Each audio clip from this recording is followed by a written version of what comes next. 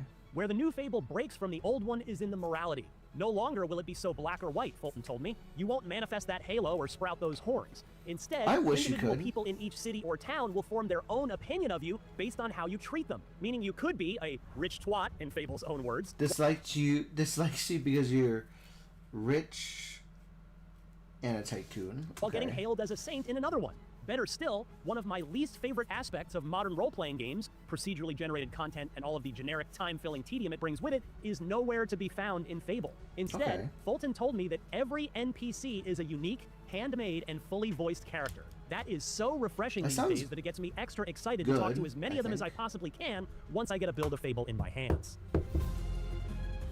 That goal to make each hero's story unique extends to the larger world of Albion, too. Remember the 2023 Fable teaser that introduced us to Dave, a giant? It turns out that the whole setup for the new Fable isn't a Jack and the Beanstalk story. Instead, Dave is, quote, an egotistical gardener in a rural village who finds a magic growth formula. So you'll then have to decide how to deal with him. Will you spare him, hopefully this means finding a way to return him to normal size and befriending him, or slay him, which will see his giga corpse splayed over a hill just outside of town for the rest of your campaign, negatively impacting surrounding home prices in the process. And so if Dave's foray in Oh man, what is that? What would that actually mean though? Because you're telling me that this guy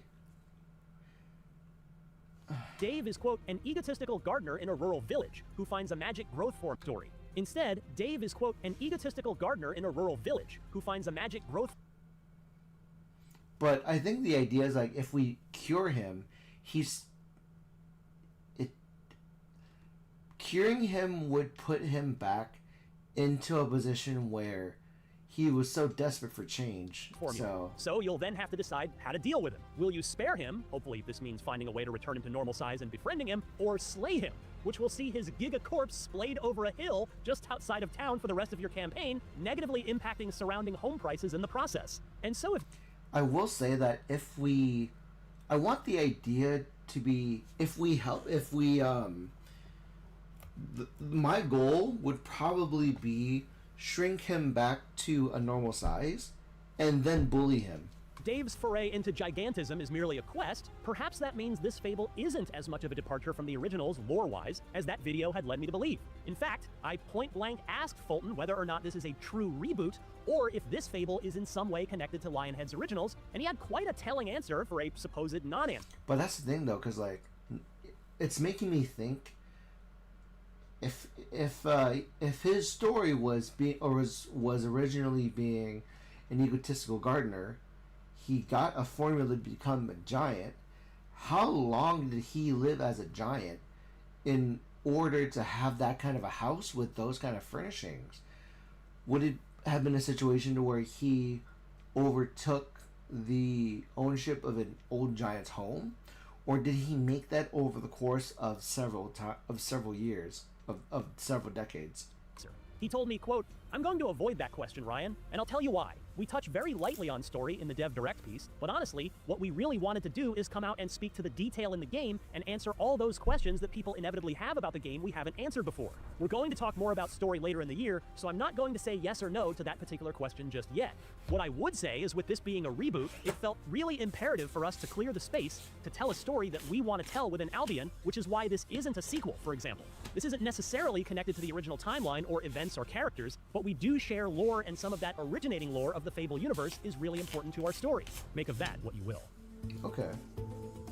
So Fable seems to have the look, the humor, the moral choices, the quintessentially British charm. Playground, to put it simply, seems to understand the assignment here. And the studio, as I mentioned earlier, absolutely gets the benefit of the doubt from me on account of its impeccable track record since its inception. What then am I worried about? There is one thing, and it's a key part of Fable: combat. To be clear, I'm not in any way judging Fable's combat based on what we've seen so far. How could I? I haven't played it for myself yet. However, for as talented as Playground is, it's never made a game with combat before. It's not that all of the delightful town management and NPC relationship stuff suddenly means nothing if the combat doesn't deliver, but Fable will have a big problem if battling Balverines isn't a blast. Oh, and I suppose I'll be honest and share one actual disappointment with what I've seen of Fable so far: the fact that horses seem to be your only four-legged companions. After the big reveal was decidedly dog-free, I asked Fulton about the decision to ditch the dog, and he admitted, quote, there are some folks on the team that were relishing me getting this question because I cut it a while back. You know what? For development reasons, right? I don't need to go into any more detail than that, except to say there are a substantial number of people on the team who have yet to forgive me for that decision.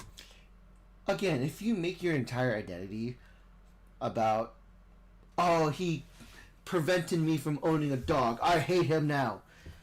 What is wrong? Because there are other games that can fulfill that for you. It doesn't have to be Fabled if what makes you buy a game is the ability to own a dog. There's other games. Now, I know full well that game development is extremely difficult, and that Fulton probably has a very defensible reason for not moving forward with Fable 2's signature feature. It stung a little extra when he told me that Fable 2 was his favorite of Lionhead's original trilogy, but as a player, I'm still allowed to be bummed out by it. Here's hoping it's first on the new features list for the sequel, should we get that far.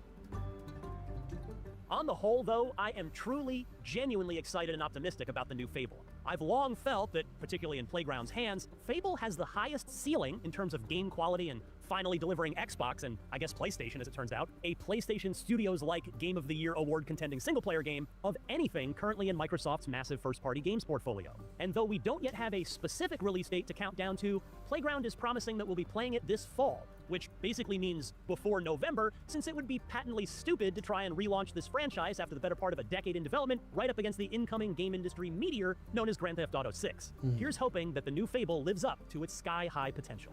For more on Fable, don't miss our live podcast unlocked reactions to the recent Xbox games. Keep it locked right here to IGN. I honestly wasn't sure what to expect when I sat down in front of an Xbox Series X to play an early demo of Halo Campaign Evolved, the just-announced Unreal Engine 5 remake of the original Xbox killer app. And yes, it is a proper remake, not a remaster like Halo Anniversary was. And I'm still not sure exactly how I feel after playing it. I definitely wanted to be blown away by the visuals, in the same way that the original Halo Combat Evolved knocked my socks off back in 2001. Heck, we know Unreal Engine 5 is fully capable. I also didn't want Halo Studios, aka 343 Industries, to mess with too much. Or did I? Would Halo 1 just feel old no matter what? And will PlayStation 5 gamers even care about this 25-year-old Xbox classic when it hits? I honestly think that gamers generally care if we are able, hold on. It's Sony's console for the first time ever. 5 gamers even care about this 25-year-old Xbox classic when it hits Sony's console for the first time ever, day and date with Xbox and PC? I think people would still care though, because Halo Combat Evolved is a it's such a big game. It was a game that convinced people to buy Xboxes, especially me when I was like extremely young. The Xbox was the reason we bought Halo was the sole reason that my brother convinced my mom and my dad to like get us an Xbox, and we played that as much as possible. We, for whatever reason, my brother and I never actually had a chance to like evolve into getting a 360 and follow that line of like consoles, because right after that, I personally got a PlayStation, and then I got a PlayStation 1, and then we got a PlayStation 2 because I liked Kingdom Hearts and 3 and 4. I've been a Sony fan for most of my life. I've been a Sony fan for a very long time, but for whatever reason, I don't know what convinced us to not get an Xbox 360 right after. Like, I don't know what. Actually, let me look that up. Hold on. If this could work.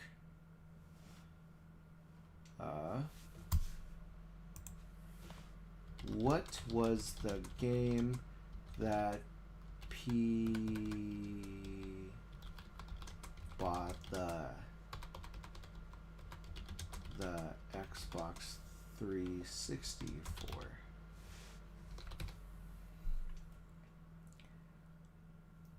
Was it Halo 3? Specifically bought the Xbox 3 specifically bought the Xbox 360 for Halo 3. That's interesting. You know what? That's really interesting, because like in September 2007, my brother and I first started high school. But that's crazy to think about how we didn't immediately go get the Xbox 360 when we played Halos 1 and 2, and then had to buy the multiplayer DLC pack to get more maps for Halo 2. We did LAN parties at a friend's house, like at Benny's, and we had so much fun doing that. But then when Halo 3 came out, I don't know why we didn't do Halo. We didn't do the 360, because I think what was it? Let me see.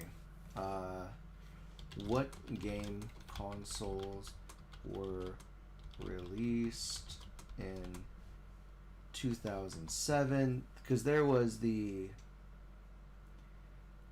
Wii and PlayStation 3. Okay. So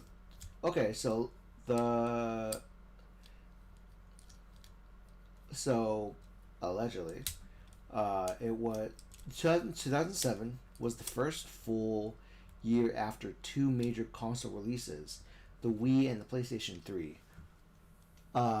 If I remember correctly, my family and I had the Wii, and we were playing Wii Sports. We played some of the Wii games that was available.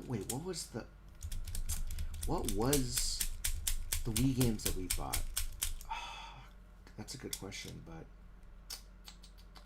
That's a really good question, Tyler. What games did we play during the Wii? Let's see. Let's check this one out. Let's see. My brother and I play? We didn't play Tactics. We didn't play Halo 3. Never played. I played Persona 3 for the PlayStation 2 a whole lot during high school. I bought the Uncharted. What is it? What's the third one called? There's Thief's End? No, that's the PlayStation. That's the fourth title. Uncharted. The point is, the PlayStation 4 that I bought at the time had the Uncharted collection. That's what I remember. I remember I was big on PlayStation during high school, because 2008 till 2011 was me playing video games. We never played Halo 3. That's crazy. I lightly touched on Halo 4, on a God of War. I played a lot of Persona 3. That's crazy, huh? I only ever played Assassin's Creed, the Revolutionary War one. That's about it. Huh. That's interesting. So, I went in with a lot of questions, and I left with, well, some answers. Let me explain.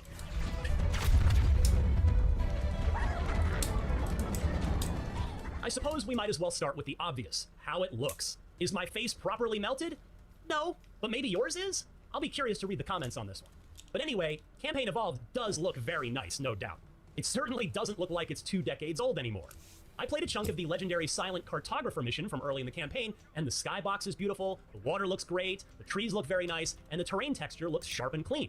Once you get indoors, the alien architecture has a unique sheen to it that the original obviously never had.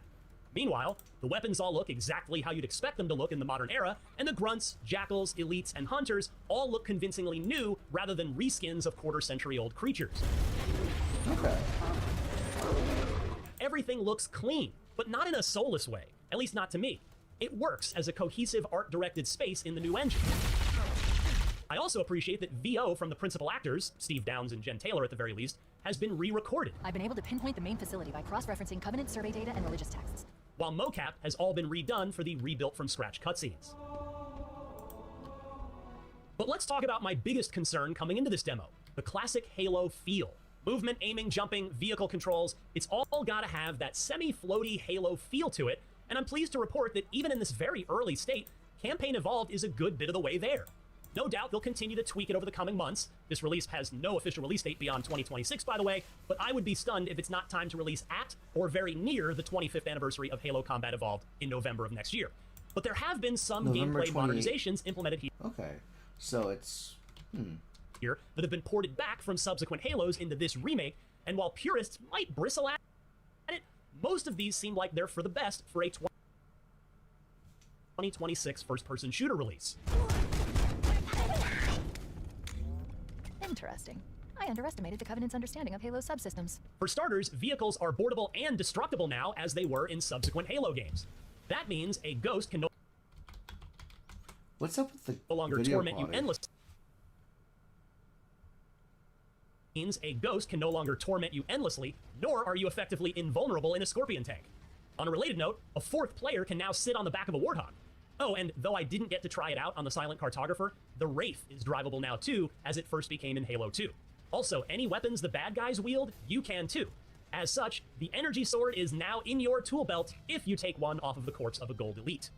Halo Studios says that there will be 8 weapons from Campaign Evolved that aren't new to Halo, but are usable for the first time in Master Chief's first adventure. On the movement front, Sprint has also been added. It's not on a cooldown either. You can run endlessly. I could see this one annoying the Halo 1 purists most of all, but not only do the developers say that you can turn it off, you can also just not use it. I actually found it handy when running back down the beach towards my mission objective after I'd wandered off to go stare at more of the new Unreal Engine 5 rendered spaces. What about co-op? After Halo Studios fumbled that in Halo Infinite, you're probably wondering about it for the remake. 2-player split screen is confirmed, though sadly it wasn't available in my short preview build, and the development team also promises 4-player online co-op with full cross-play and cross-progression support. Okay. As for proper competitive multiplayer, though, unfortunately the answer to that is right in the name of this remake. Campaign Evolved. There's no multiplayer here, which is a shame because it'd sure be fun to see. I wonder how well this game would be received because it's campaign focused specifically, though. Because again, the majority of the 100, 200 hours that my brother and I got from the first Halo game was from playing the campaign together. But primarily the reason why we had so much like hours spent was how many times people came over and we would play multiplayer together, how many times we would do LAN parties for 4v4, 8v8, 2v2. Well, we did 4v4s because we would, over at Benny's, we would one squad would be downstairs, I remember, and then we would have to hook up another TV and console upstairs. So the secondary team that we would be fighting against for a 4v4 like combat would be separated, because the funniest thing is that 2,000 years ago, when you had co-op play, multiplayer play, everybody would be sharing the same screen. So it would be you would be so frowned upon if you were screen watching. You got in trouble for screen watching, and that was a big thing during the entire time. So interesting. The Blood Gulch or Sidewinder or Hang 'em High in Unreal Engine 5 with online crossplay support. I asked Halo Studios about this, and executive producer Damon Kahn gave me an extremely media-trained answer, saying the team is, quote, very focused on recreating the original campaign that started it all, end quote, and continuing, quote, Halo Infinite and Master Chief Collection provide really great experiences for multiplayer, end quote. Well, sure they do. For Xbox and PC players, that doesn't really help new PS5 players fall in love with Halo's glorious multiplayer, though. Presumably, they didn't want to pull any players away from Master Chief Collection for this, and or adding full multiplayer support would have likely meant that the project couldn't get done in time for the 25th anniversary. But it's still disappointing. Okay. That led me to wonder about pricing. Would this be a full $70 release, or perhaps even $80 by the time it comes out, since Microsoft already tried to push to that price point this year? Or will it be priced low, That was particularly pretty bad, since it's yeah. campaign That was a only? bad move. The Halo Studios team would not say when I asked them directly, so this remains to be seen. Personally, $50 feels right for this, but that's just my opinion. I also think that $20 per month feels like the right price for Xbox Game Pass Ultimate. Okay, so no multiplayer, but there is one significant addition that I'm legitimately excited about. A new 3-mission... But that's the thing, though. For me personally, I don't think it'd be a good idea to have, because like we already have like the new director of like Xbox like reducing prices for a subscription, so that's a good thing alone as it is, huh? Prequel campaign that revolves around Master Chief and Sergeant Johnson. This could be extremely cool, but unfortunately, that's literally all we know so far. In fact, Halo Studios wouldn't even tell me if it's accessible out of the box, or if you have to complete the campaign in order to unlock it. I also asked if they'd be repurposing existing music from the Halo 1 soundtrack to score these missions, I would hope so. or if they might commission something new. Dare I dream they reach out to Marty O'Donnell himself. And they, guess what, didn't have an answer for me there either. How much? Getting back to gameplay, would it I must say that I be? still had fun hooning across the beaches of the...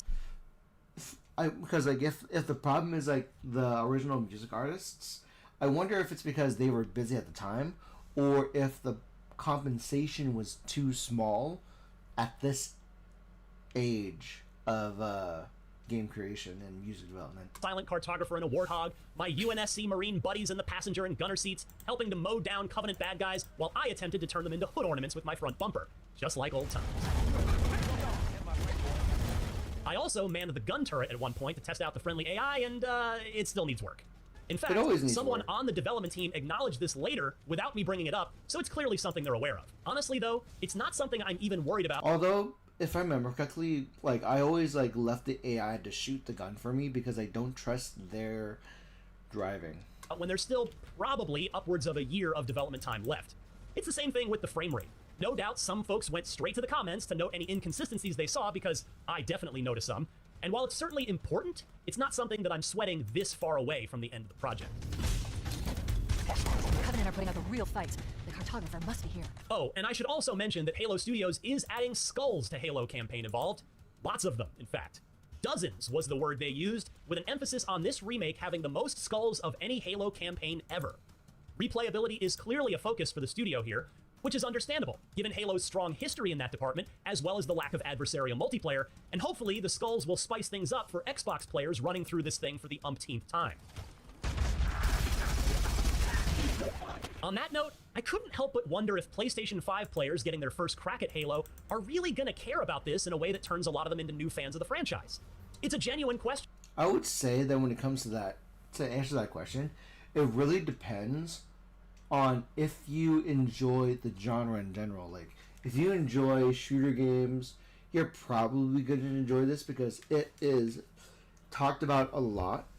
Not in a very good way because of the way, like, Halo Infinite is, and I don't think people, in my experience with shooting games and Xbox related content, when you talk about shooting games, it's often talked about where you think about playing Modern Warfare. Well, how do I say this? When you look up shooting games on Steam, on Twitch, let me look it up. Hold on.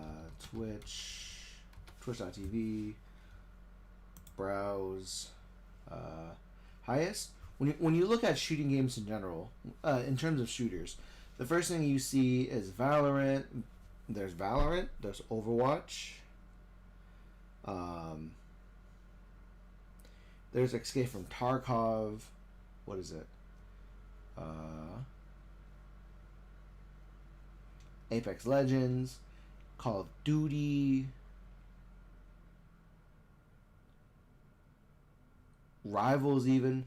So, just for an example alone, nowadays, like, and if I remember correctly, what am I thinking of? Halo Infinite didn't do a good job in its execution to, like, bring people in, because in 2020, a really big thing that people focus on is battle royales, extraction shooters, PvP, and back in the day, Halo did a really good job because you were able to do that with LAN parties, and Halo Infinite didn't fulfill that role that people were looking for. It didn't Halo Infinite didn't, like, have a situation where you can do, like, a Rivals type gameplay. It had multiplayer when the game launched, I think, but what was it? In terms of battle royale, in terms of multiplayer, I don't think it succeeded in that venture, because we have PUBG that people would rather play as a shooter. People would much rather play even Mobile Legends. But what other shooters other than what we just discussed? There was DayZ that people would rather be playing. They would rather be playing Delta Force. People would rather be playing Call of Duty Black Ops. What other shooting games? Call of Duty normal. Okay. And that's just on Twitch alone. So Halo has to do a whole lot.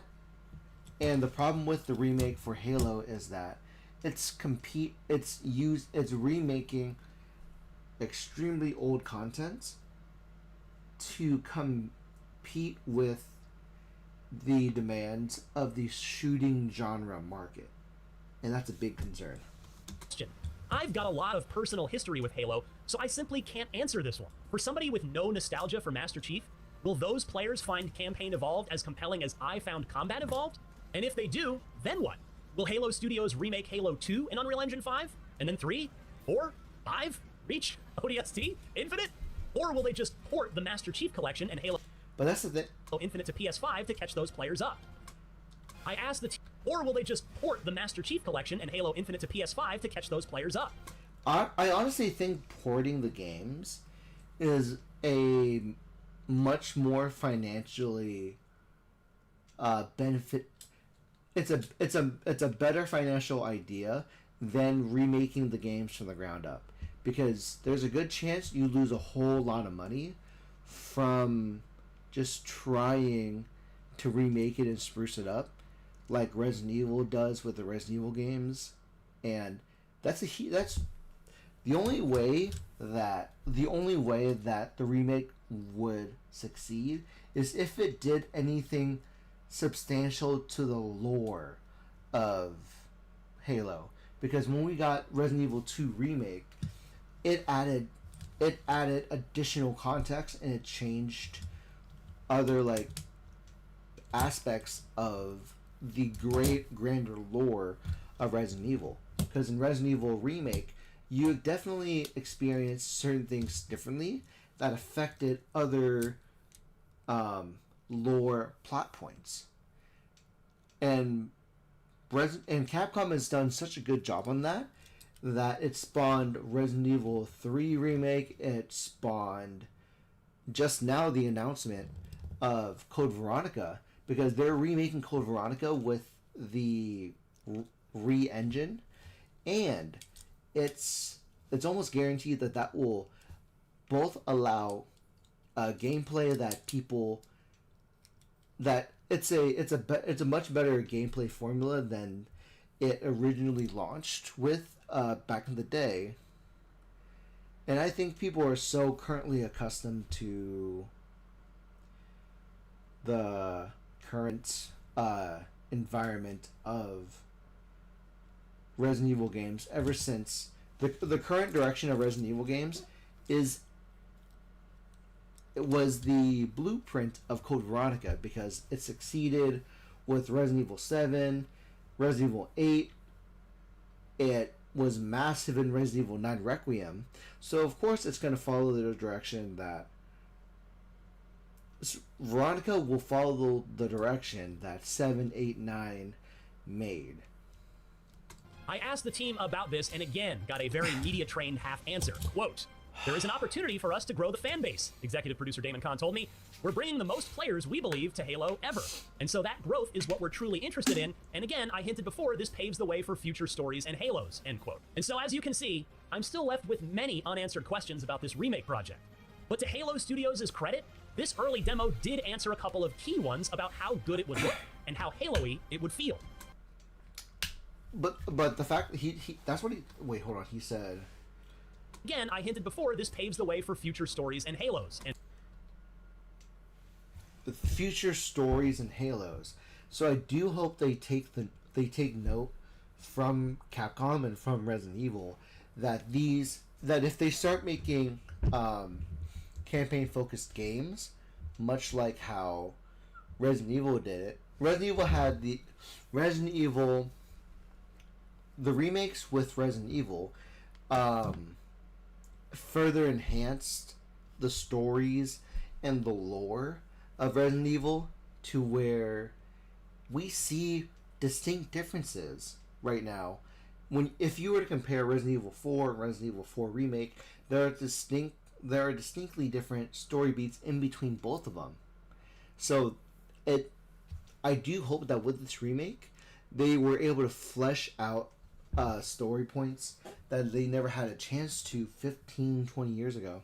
That growth is what we're truly interested in, and again, I hinted before, this paves the way for future stories and Halos, end quote. And so as you can see, I'm still left with many unanswered questions about this remake project. But to Halo Studios' credit, this early demo did answer a couple of key ones about how good it would look and how Halo-y it would feel. So far, so good there.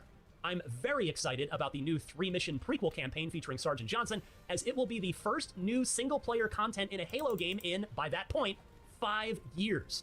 Can Campaign Evolved relight Halo's spark? That's the biggest question of all, and it'll have to remain unanswered for a bit longer.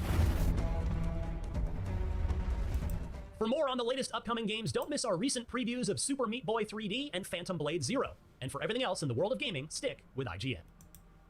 Okay.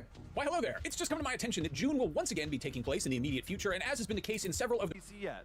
So what could be the most accessible and approachable way to play GTA 6 if you had not made the jump? I was, Maybe yeah. A Series S might be the option too. Like that's not out of the realm of possibility. I was gonna say some of our core fans would be like, who hasn't made the jump at this point? Actually, lot. a lot of people. people. A lot of people, I was yeah. talking to somebody who's like, oh yeah, I haven't I- played a game in like 6 years, but I'm gonna come back for GTA. Like that's GTA is my thing and game. That's not out of the realm of A lot of possibility. people. A lot of people, I was yeah. talking to somebody who's like, oh yeah, I haven't played a game in like 6 years, but I'm gonna come back for GTA. Like that's GTA is my thing, and I was like, oh, do you have a console to play it on? But I'm interested in Game available. Steam Even your dream. And we are Okay. back. Just a friendly reminder to stick around after. And we are back. Just a friendly reminder Let's- to stick around after the Xbox Game Showcase, because we'll be right back right here for our live show, plus tons more great interviews and gameplay demos coming out of IGN Live. All right, Oh, time now fuck. for what we hope to see. We talked the first block about what we think we'll be expected to see, but now let's do a casting. Let's have a little fun. Michael Hyam, what do you hope to see in the Xbox Showcase? Maybe covers sales tax on a There's a minute. $500 Okay, plus we have a minute left, console, so but any little bit would be welcome. Could help. These things, they've just gotten too damn expensive. It's like the rent is too damn high. So it's, okay. it is Why bring time, that up? So we'll see, but that's what we hope to see. Now let's see what we're gonna see. Oh, it's starting. The Xbox Showcase is starting. Let's go. We'll see you on the other side for our post-show recap.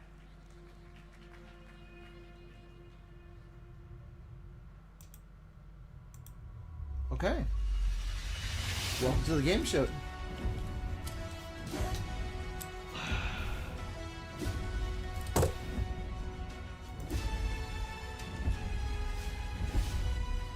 Let's hope something good happens from this showcase. Let's hope something good happens. Hoping for the best here. Hoping for the best here.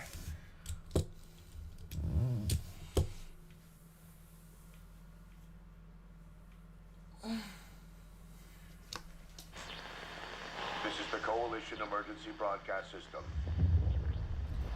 Is it There are reports of multiple tremors causing minor damage across Kelowna. am I thinking Warhammer maybe? Hopefully. Stay sharp. Don't let him surrender. Oh right, Gears of War, I forget. Gears of War is... There should be more guns in the trunk. Here. Why are they looking... Why? They look so weird in normal clothes. This isn't enough. We should still head to the police station. How does... Wait. What? Is this supposed to be a remake? Watch for civilians. Okay, so this definitely looks like before the events of God of War as a franchise. This looks like a prequel, because none of this looks familiar at all to my experiences with with Gears of War 6, because Gears of War 6 deals with an older version of this character. Okay. Okay, so Gears of War 6. This is the prequel to everything. Because this looks like I say this is a prequel to everything. Because again, Gears of War 6, Gears of War 6 deals with his daughter or son that you character create and him. You see that? There's something big. Like huge crap. Get moving. Let me see what I can do. But again, it's so strange to look at these guys with normal clothes and have those massive biceps. Anyone that can hear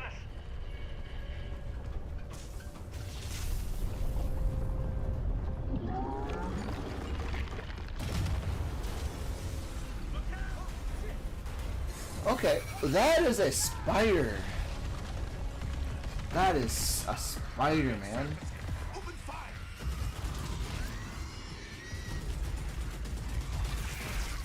Okay.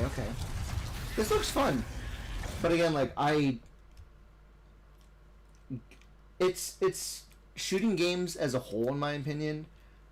In my experience lately, shooting games has become mind numbing for me personally, just because of like you sit, you shoot, you dodge occasionally. Oh, there's a what is it? There's a mini game for loading your gun. Okay. And that one shot would have gotten you realistically killed. So, with them wearing normal clothes, it takes the immersion. Also, the way that the gun is on his back, this entire getup takes me out of the game. That looks much better. It makes me feel a lot better, and suspends my belief much more once they have normal Gears of War gear, because with them wearing normal clothes, none of it's believable for me. We heard your distress call. Well, you saved my ass. But we need to make ourselves scarce. These fuckers keep pouring in every few minutes.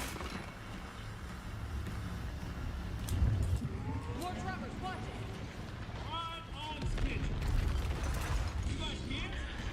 Yeah, for you. Oh, they are gears, but again, I need them in their armor. Otherwise, my suspension of belief is difficult to.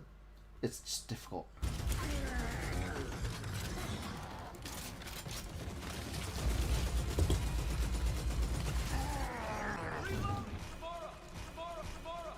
These things been coming in way.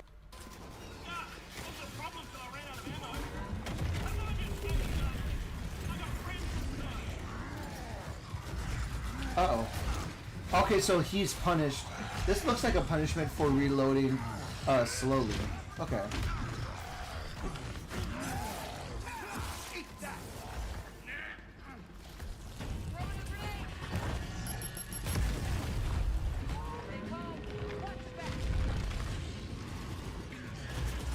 Or you can shoot through the environment to like get to the guys. Okay.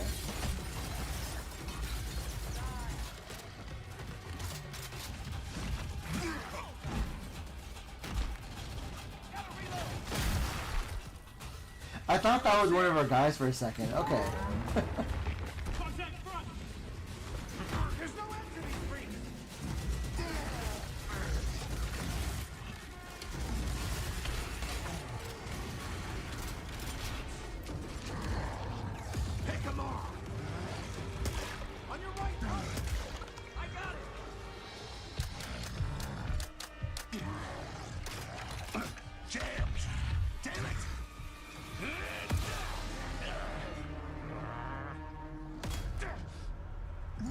That's a problem. Where's your power suit, dude?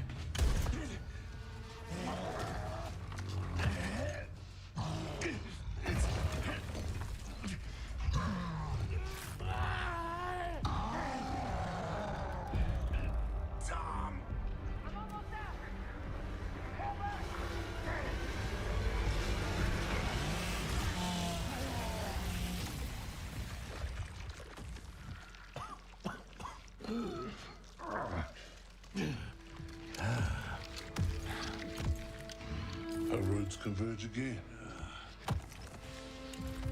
Marcus Phoenix. Okay, so that makes a lot of sense now. It's called E-Day because it's the beginning of... It's how everything happened.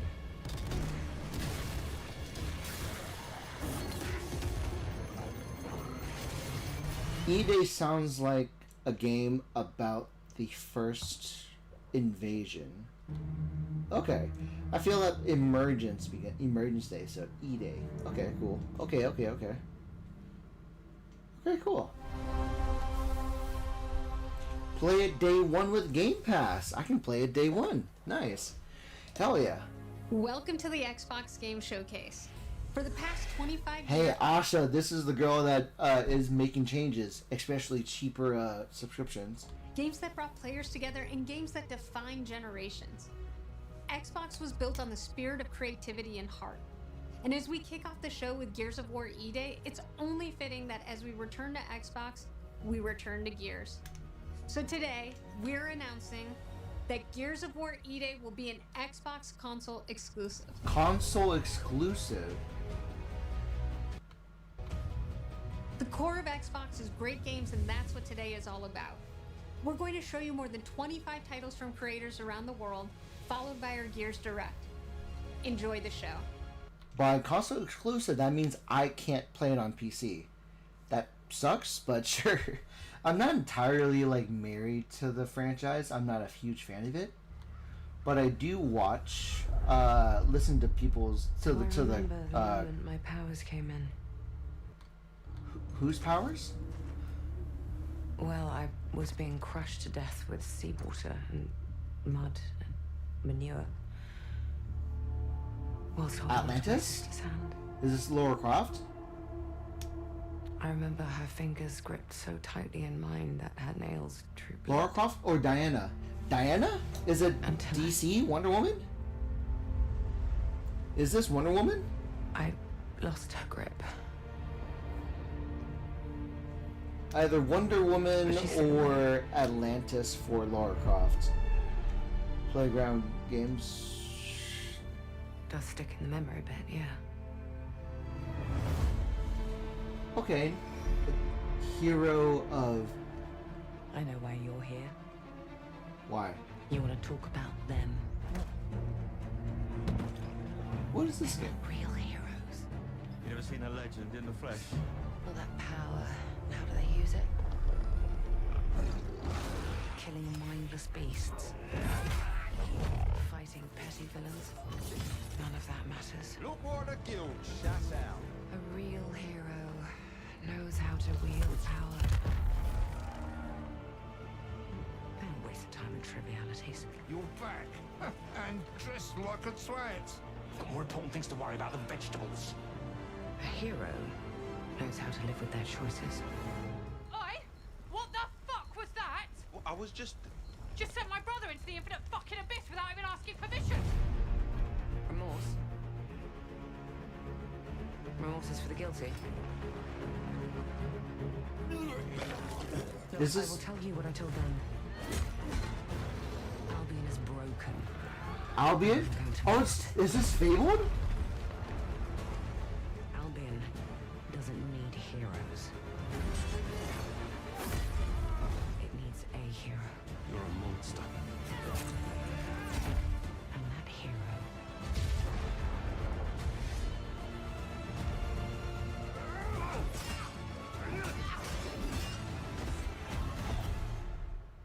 is me. Okay, cool.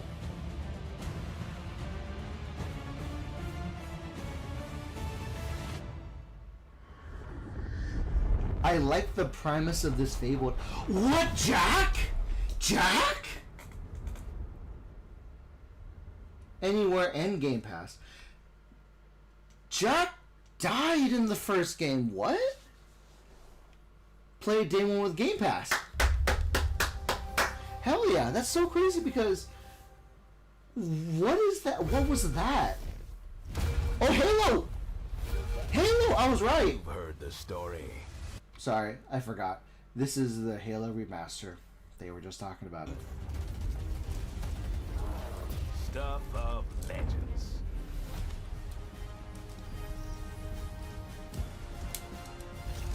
But that's not the story I'm telling today. ODST? This one. 1 year. 1 year Started before. simple enough. Drop in, grab the goods, get out before anyone noticed. Well, guess what? They noticed. Okay. 1 year before the ring. Okay. Okay. So the idea that we have... Okay. A story that... Now you ready to get to it? You served long enough. Okay. To read a battlefield. This place, more of a freak show. And trust me, I know freaky. Have you enjoyed your stay so far, Demon? Sorry to interrupt, but we're on the clock. Okay, what was that? The thing thing with simple jobs is What the fuck was that? Did we take control of one of their compatriots? Odds get worse. My White advice, Hunters? Bring a Spartan. 3 all-new missions. Okay. Evolved.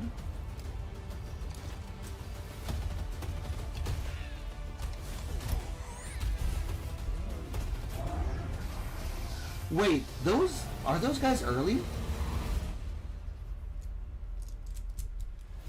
Chief, you ever get tired of being the strong, almost silent type? No. You know, the fact that they give us more story content to flesh out the series of Halo, very good.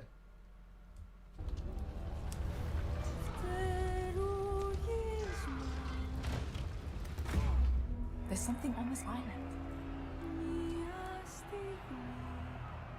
It's like it calls to me. Okay, what is that? You and my father found that island thanks to me. There's more to this than you understand. More than you can handle. I've proven myself. Have you? Have you really? A sword keeps you alive. A dagger wins the fight.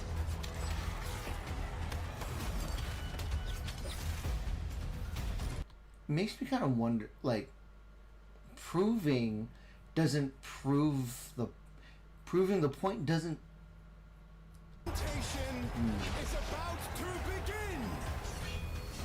I mean, this looks interesting. They're all dead. Move. But you couldn't have said, "Hey, Lenny, you know those ancient death curse rumors? Well, maybe they're true. Sit in."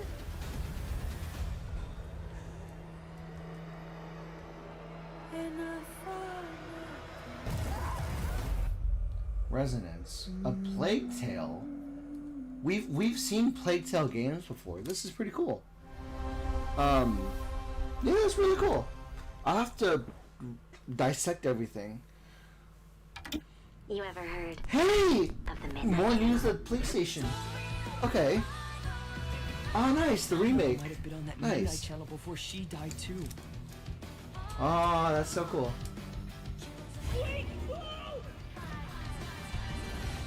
Now, where are we? Again, I'm so very happy that we get this an updated version of Persona 4. I'm excited for this for myself. To the bottom of it. To wield a persona is to wield direct control of one's heart. And the heart is strengthened through bonds. Doesn't it sound Okay. cool? Someone had to Nice. see that. I'm glad it was you. Was that supposed to be him? Good times never seem to last long, do they? I hate you, sneaky, stupid, bully jerk! Oh! I can't wait. It's including the character from Persona 4 Golden. That's nice. He dies. All shadows were originally born from humans. Oh, new voice actors too, because Teddy was originally voice acted by Sam Riegel. New You're voices. just gonna stuff me back in your head and pretend I'm not real? New voice characters. Nice.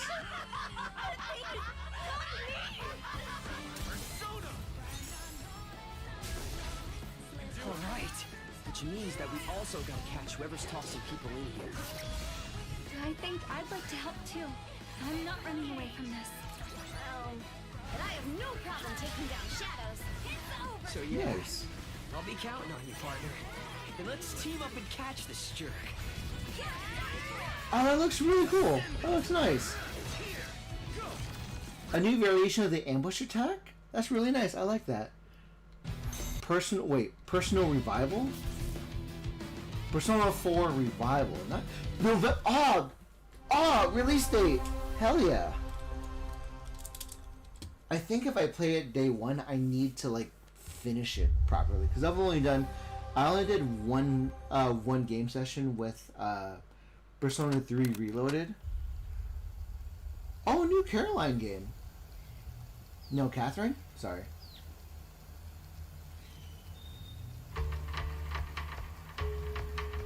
I'm afraid of DMCA. Is that supposed to be a bomb? Okay, that's supposed to be a makeshift bomb. Okay, okay. That is interesting. That is a nice actual like tech.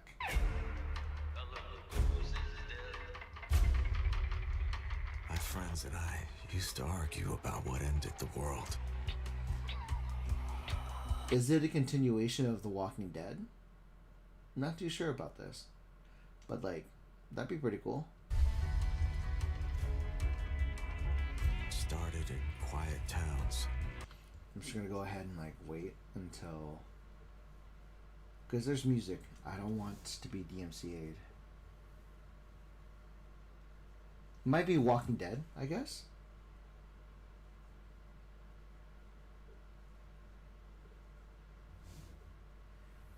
Oh, I'm mixing up Clementine with Caroline. Never mind. I don't think it's Walking Dead. These survivors found each Maybe it's Last of Us. against the night. Could be The Last of Us. Back. Wait, it could be a multiplayer As game. the world has become more dangerous than ever. Might be a multiplayer game. So, that's too bad. The dead aren't just wandering anymore. They hunt.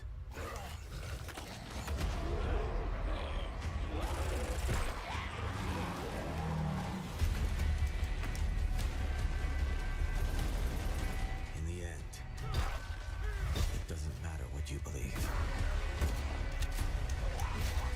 What matters is that when the dead come through the dark, so do we.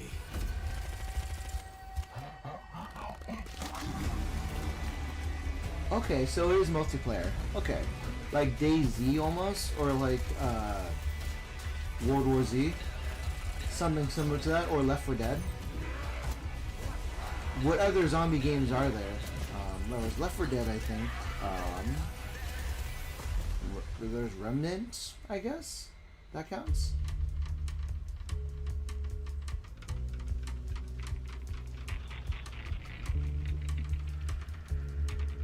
State of Decay.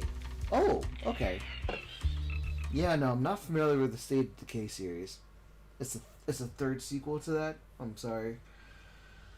Not something I've played before, but I definitely do want to touch on Persona. So I'm excited for that. I'm excited to play some Persona games. I need to touch base with There have been plenty of grand adventures. But what if you could make your own Sea of Thieves experience? Sea of With our Thieves. new free update, Custom Seas, you can. Let me explain. That's you cool. can create new ways to play. Like Rowboat Royale, where small but bloodthirsty crews duke it out in a furious battle to the death. Just remember to watch out for explosive barrels. Barrels. I'm sure they're fine. Or Skeleton Snipe Hunt, where the sharpest shooter with the highest score wins. Or maybe you just want to spawn this, and these, and one of those, and absolutely loads of these. Well, That would break your game. Because somebody did that before with Baldur's Gate and filled up an entire room with bombs. That ruined some games. or maybe just show the world from a whole new perspective. Or you could even just create a place to hang. Literally, if you want. Or you could come together for a party. Or maybe you want somewhere you can just kick back and relax. Whatever your piratical pursuits may be, we're giving you your own keys to the seas. There's That's a whole nice. new King of the Hill. possibility ready to explore. So dive in Team and unleash Deathmatch. your Team Deathmatch will be the most played one, for sure. Just try not to wreck the place. No, you'll probably wreck it. You're gonna wreck it. Ah.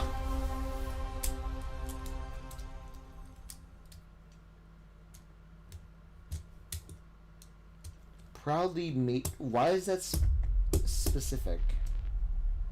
There is a liar in these tunnels. Okay, again, I have nothing wrong with Ukraine, and I'm hoping the people over there are okay despite the war. This could be actually be Metro. Your name is Hunter. This could be a new Metro game, City Metro game. You were a legend. You stood for something. But where are the Spartans now? To protect the Metro. It is Metro. I was right. I was right. I was right. You promised a brighter future for our people. Now, the Norai spreads tyranny in your name. You swore to crush the enemy, to face them head on, and guide the Metro to the light.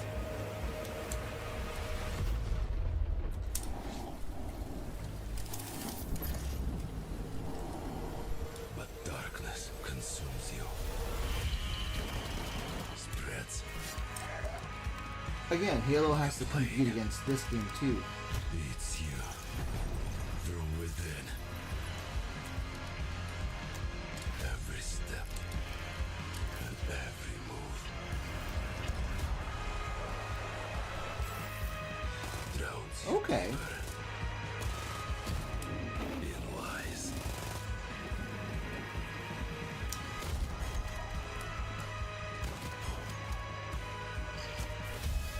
Your lies. And now, Hunter. That legendary Spartan is gone. Turned to ash. I won't stop. Until the Führer burns with him.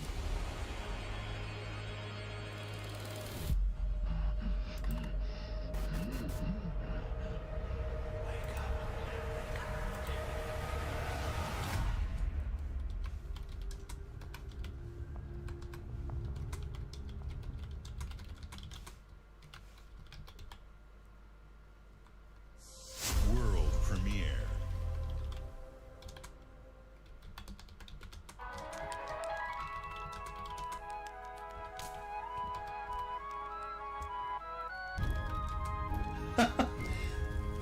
A plane.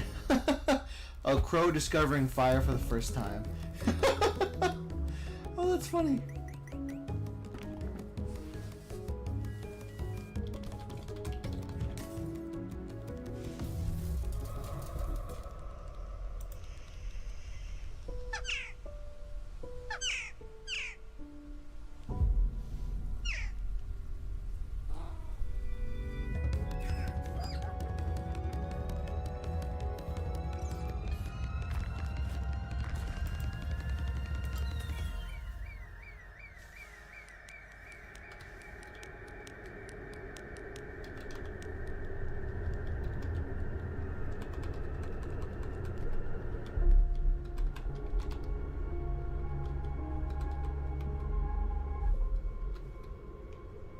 Bad Magpie looks extremely fun. I saw bits of it. I enjoyed it.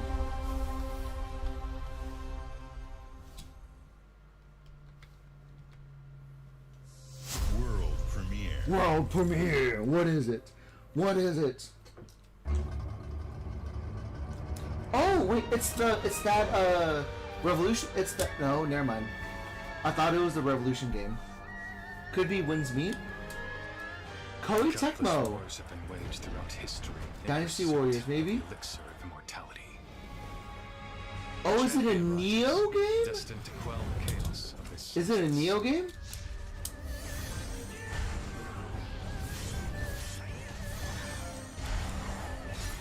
Huh. What is this?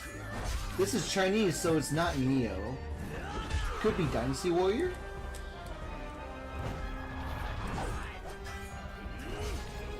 Awaken. Phoenix. Phoenix? Is this a Neo clone? Wulong 2? Interesting. Wings of Ember. Okay. Nice. So, it was you who set the Red Cliffs ablaze.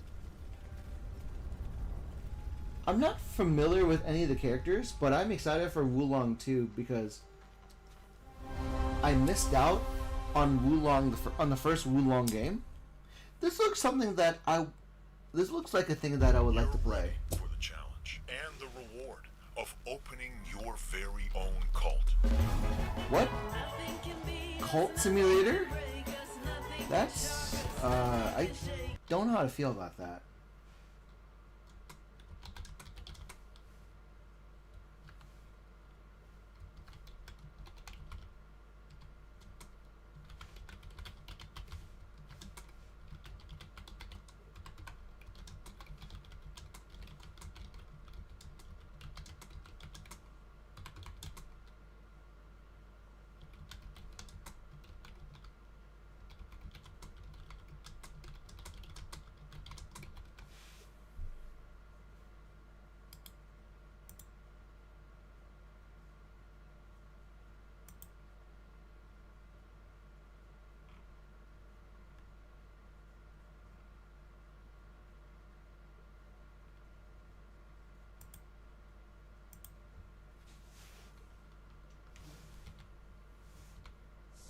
World premiere.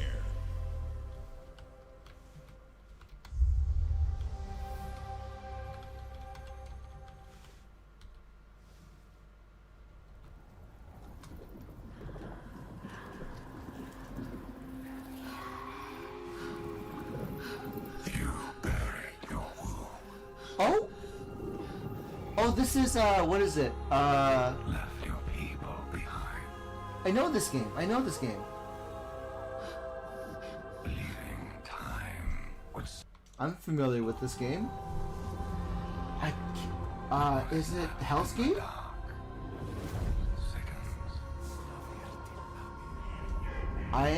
This looks like a familiar game.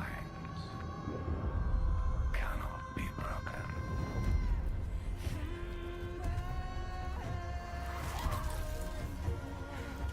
This is her.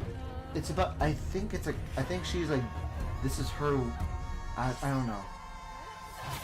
This is familiar. This is familiar.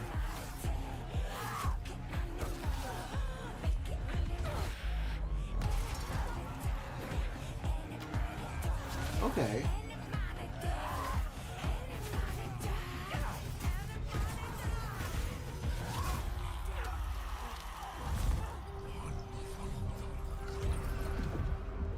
Okay, that's a bit weird. Definitely weird. What waits for you?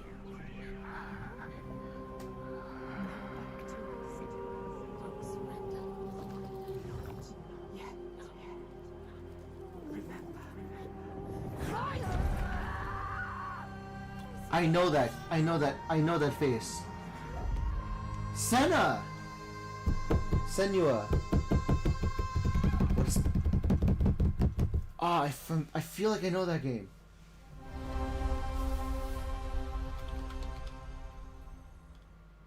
Hellblade, Senua's Sacrifice. That's what I remember it from. I'm excited. That's hell yeah. That's so good. Oh, cool.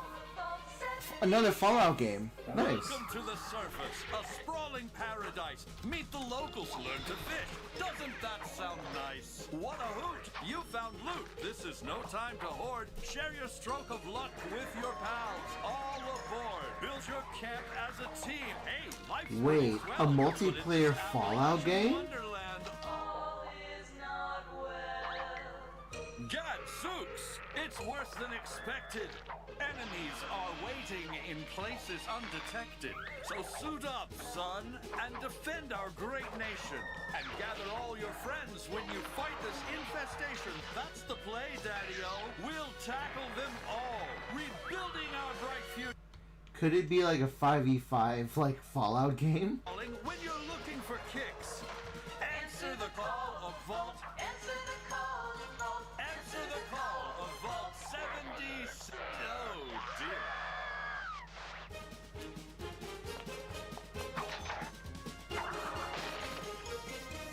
Fallout free trial.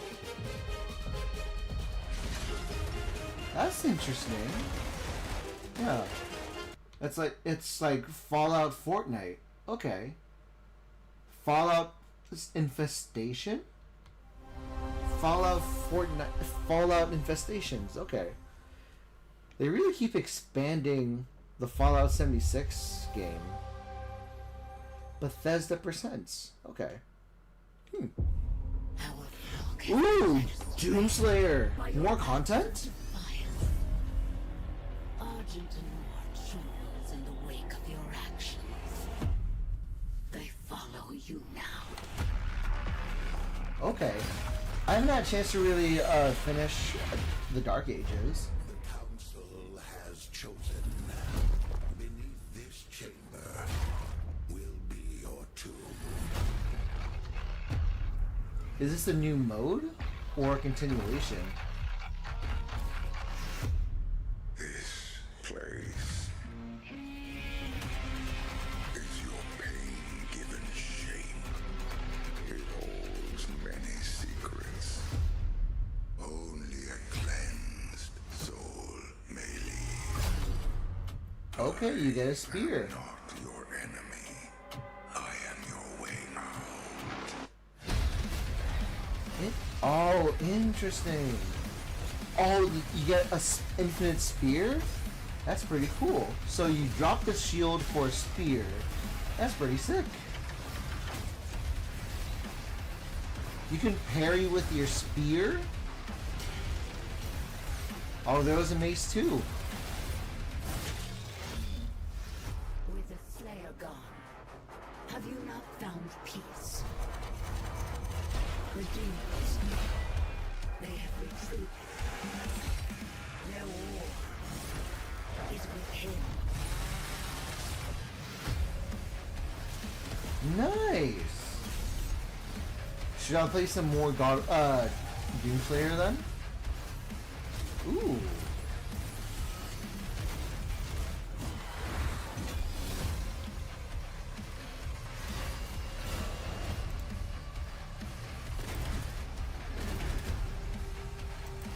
The Slayer is alive, and we're going to find him. Ooh. That's DLC then, okay.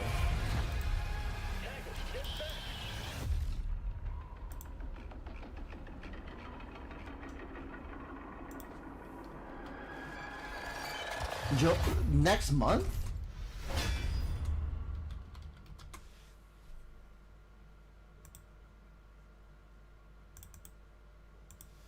That's pretty exciting.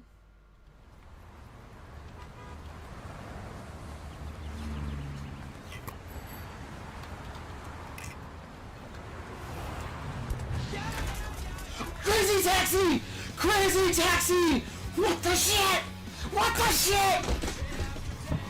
Crazy Taxi! What the shit?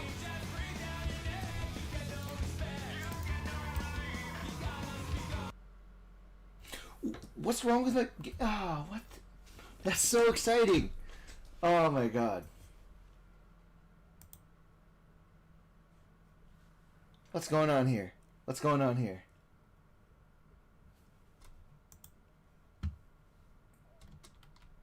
Oh no, jeez.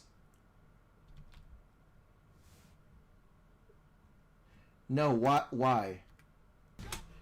Coming 2027 next year to Xbox, Xbox and PC, Steam, PlayStation 5, PlayStation 2. Hell yeah. In the frozen north, we know only one way of life. We know the thunderous crash of the waves against our ships. We know the bite of cold steel.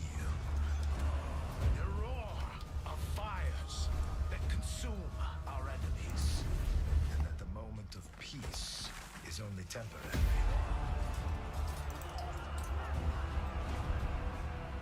Because Valhalla opens its gates only to the worthy.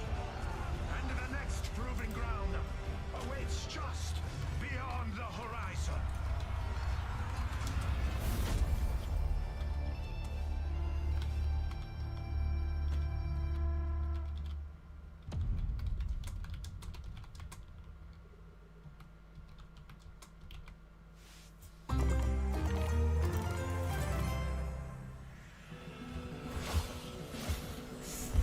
Oh, they're going back into Minecraft's dungeons.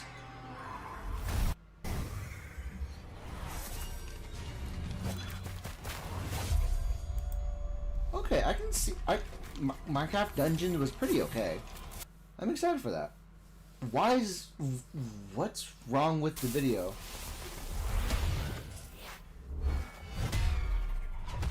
Oh, we get hammers now? Okay, okay. Yeah, Minecraft Dungeons is back.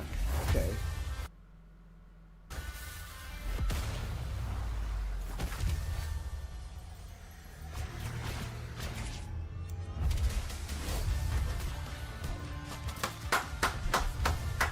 What the shit?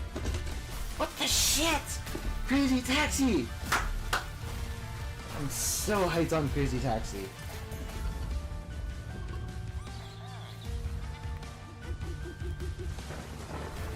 I can hear Max screaming from California right now.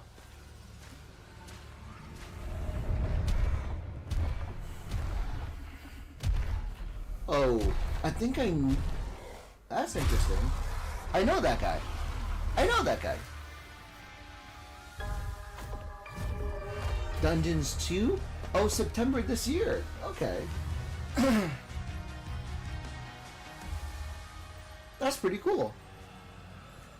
Aw.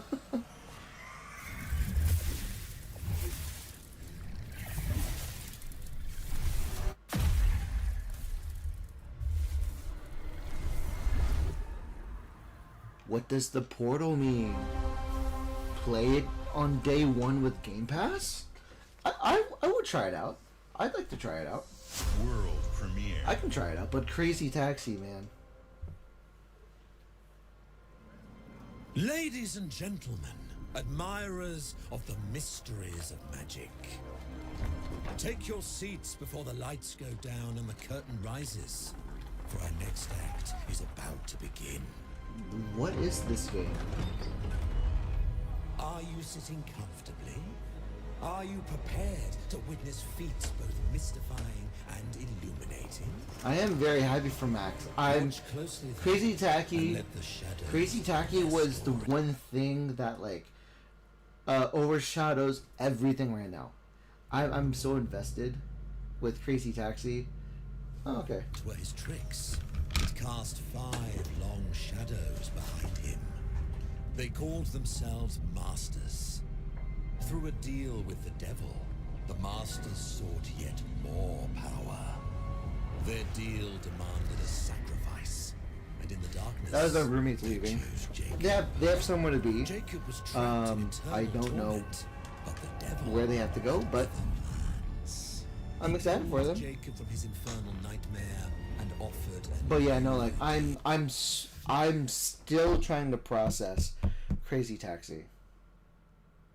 I'm still trying to process Crazy Taxi, and I'm very happy for what was announced. I'm so excited. What is this game?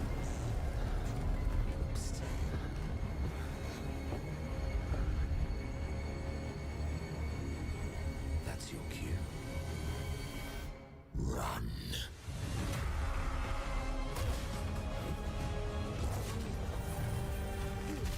Okay. Theater-based powers? That's pretty cool.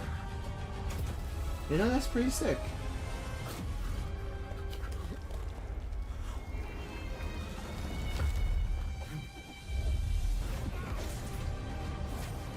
You know, that's pretty sick.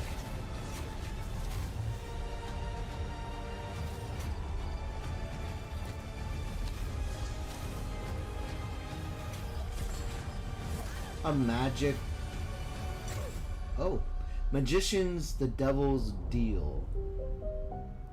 A deal's a deal, Jacob. I'll see you soon. I wasn't paying attention because I was so focused on Crazy Taxi. I do plan on revisiting the trailers once this is all over. But Crazy Taxi, holy fucking shit. I'm very happy for all of this. I honestly am. What would you give for victory? Your life? The lives of your sons? Isn't there like a game that is set in the Revolutionary War? In the French Revolutionary? The line between victory and defeat is thin. Oh, could this be it? Oh, okay, I think this is it. What if you had within you power, terrible and divine, to destroy your enemies, break their will? Would you have the strength? Oh, this is pretty sick looking.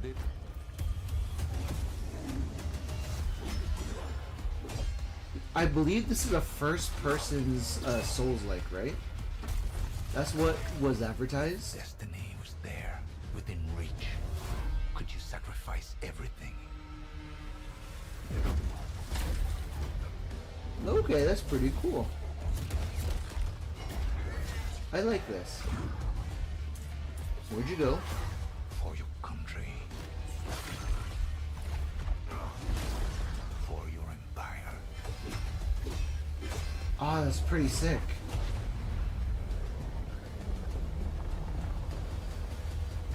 For your emperor. Emperor? Valor Mortis. Yeah, we saw that during the Game Awards, I think. Oh. I thought I saw Vin Diesel. I thought I read that as Vin Diesel. But it's coming this year. Okay. Okay, cool. This is exciting. Day one on Game Pass. And I could play it on Xbox PC. That's pretty cool. That's pretty cool. I'm so excited. Glenumbra's full of thieves. What is it you're after? Don't take this the wrong way, but we've been watching you. You've got talent and a lot of promise. Stop! Thief!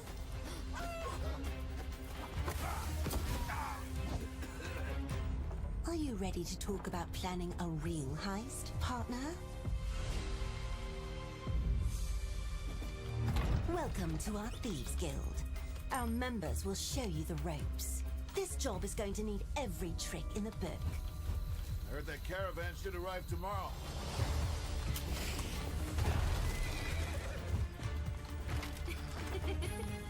Some jobs call for slick distractions and quick fingers, but you never truly know what's behind a door. Or if that's not quite your style, step out of the shadows and take a direct approach.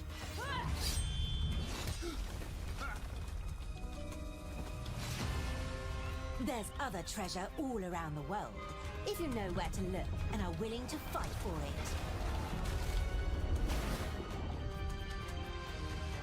Whether it's fortune, adventure, or danger, the Thieves Guild has everything you need, as long as you're willing to take it. Don't mind if I do. Hands off the cheese. I got here first. Elder Scrolls Online? Okay. Oh.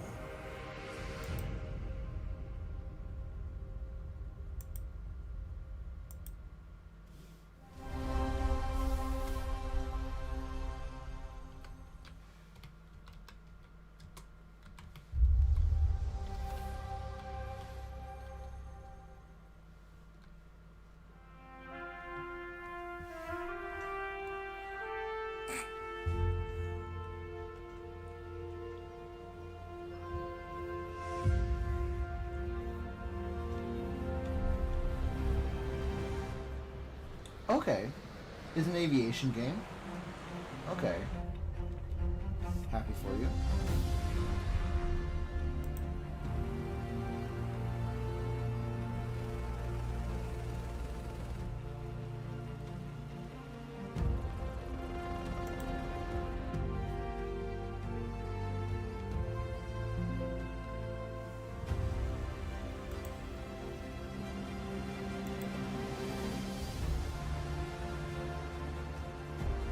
Nice. Oregon. Washington.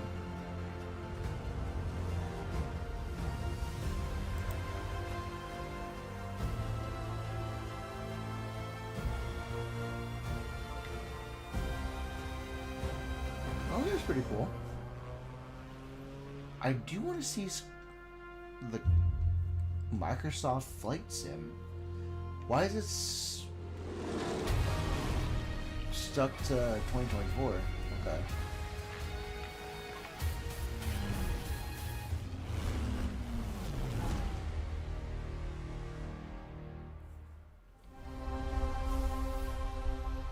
Nice, good job, guys.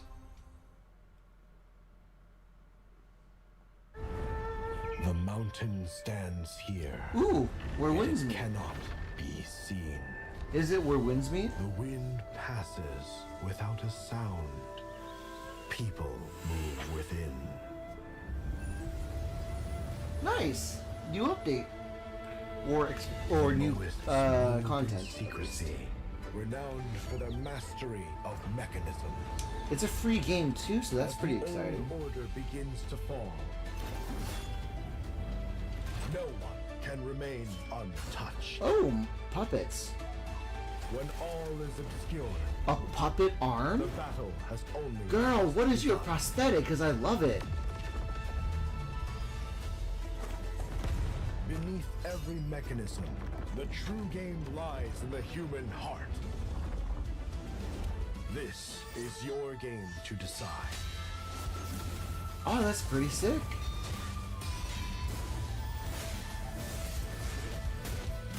Ooh, that's exciting.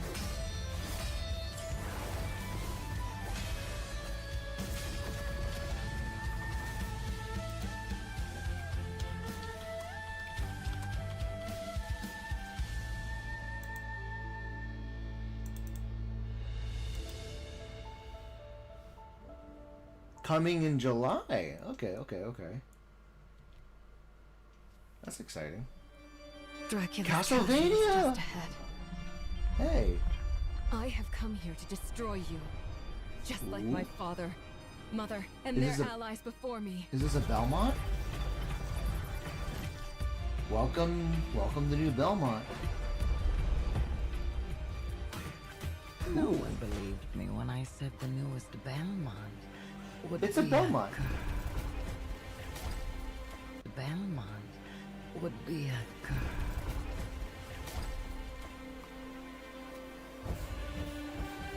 I don't particularly play a whole lot of like Castlevanian games, but I am interested in the lore and stories of Castlevania. You better control your curse. God has given you another chance, Rose. You must use it wisely. You better Rose control Belmont, your curse and okay. strengthen yourself.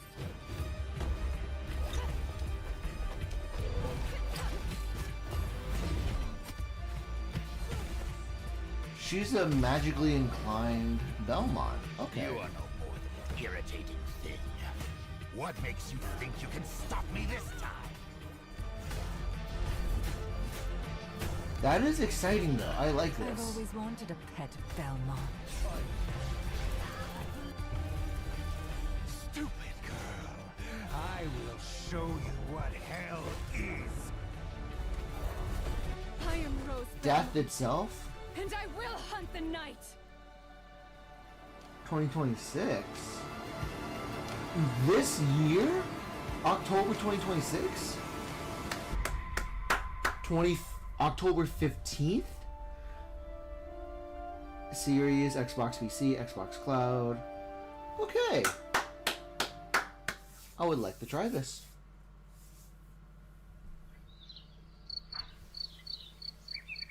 That's exciting. I'm excited Some for a mirrors Belmont. have a color to them.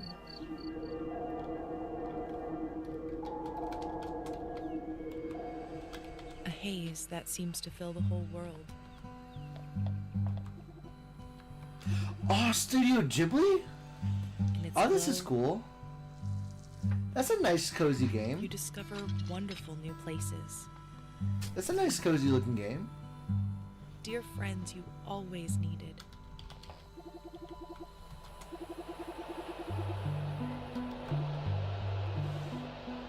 And golden moments which linger on the warm breeze.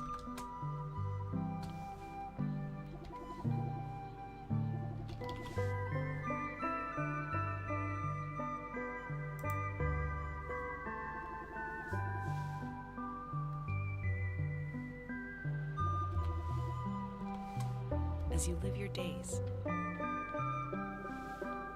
as dreams.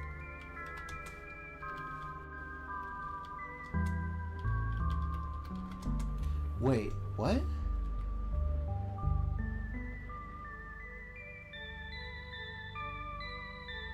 Vivarium? You mean Adol? Adol is a vivarium. I wonder what vivarium is about. Because is it all contained within that, like, glow world or something else? Atlas. Huh?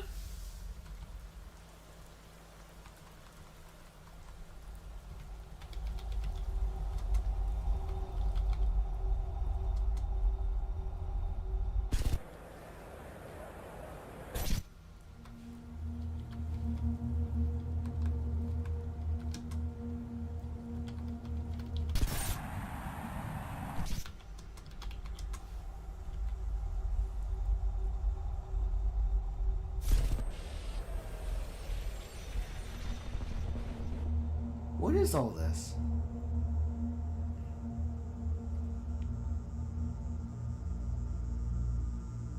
I honestly have no reference to this. I mean, I trust Atlas a lot.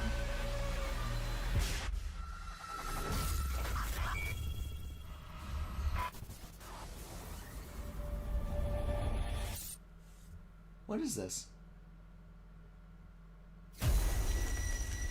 Persona 6? What? What the shit? Oh my, what the shit? What do you mean? Day 1 Game Pass? World premiere.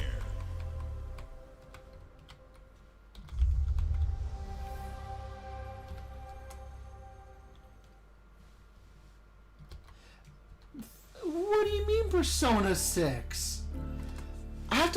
I'll have to pay attention more on that one because like I was getting nothing about it. But I guess that might have been the point of the trailer, but like what do you mean Persona 6? What do you mean we get a Persona game? Aha.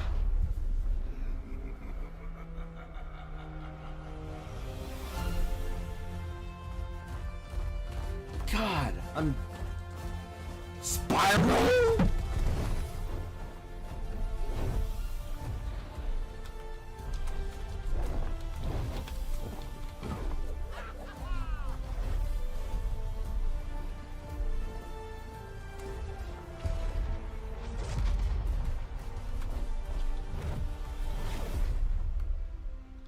A realm beyond.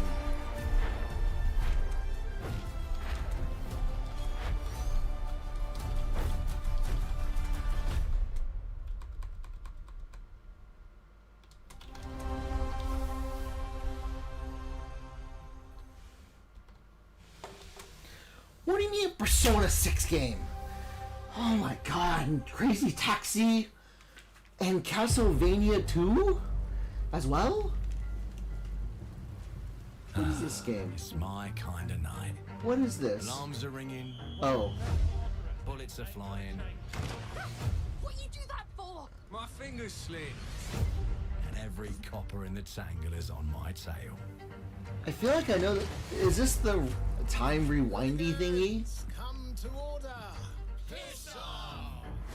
Let me introduce you to some of my esteemed Oh, colleagues. I'm familiar with these. Schemes have schemes. Me, I prefer to make it up as I go.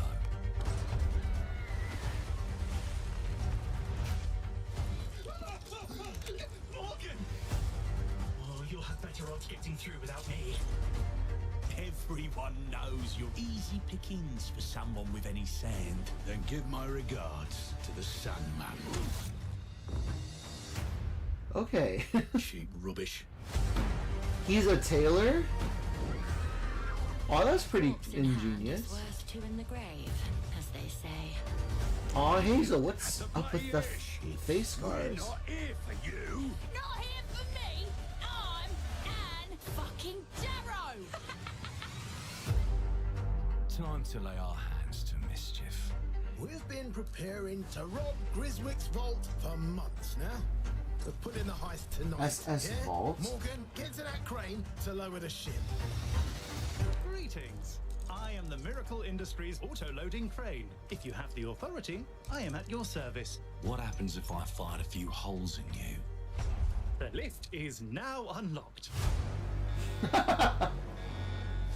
But the alarm was set off. Ah, defeat. How sad. You were all doing so well. Do you expect us to go quietly? Well, I certainly don't expect any trouble from some of Avalon's most disposable citizens. A mecha? Jeez Louise. Hello, frightened human. I can get you out of this.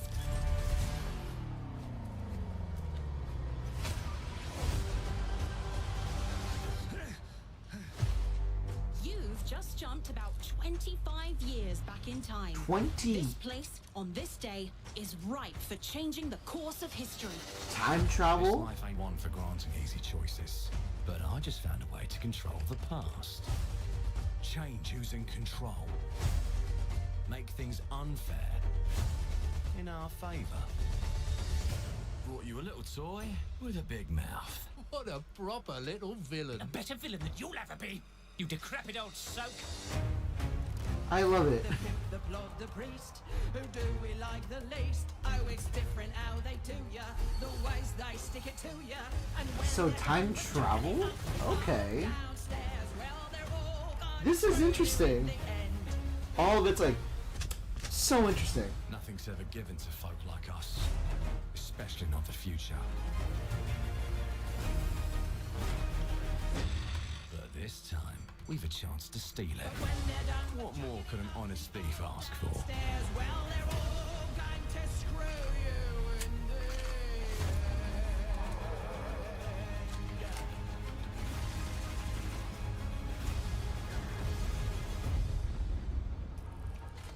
Clockwork.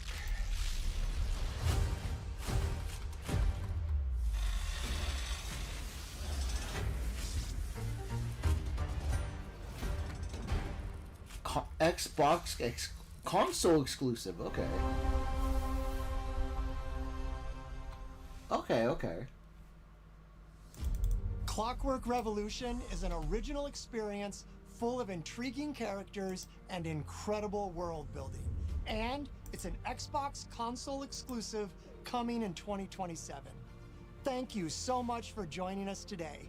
This is a milestone year for us as we celebrate 25 years with you, and we're excited about our lineup of iconic games. Record-breaking Forza Horizon 6, the return Was that the of end of the Master Chief, showcase? rebuilt from the ground up, the extraordinary world of Fable, full of choice and consequences. Incredible games from our partners at Sega, 4A Games, Koei Tecmo, and more. We got Persona Players can 6, look Crazy forward Taxi. to 2 upcoming Like, exclusives, Gears of War What the E-Day in f- what the 2026 and Clockwork Revolution in 2027. Clockwork In a Revolution moment, does look we'll good. dive into Gears of War E-Day, but before we do, one franchise that has been with us from the beginning is Call of Duty. Now it's bigger than ever, with a new Modern Warfare later this year and a movie on the way.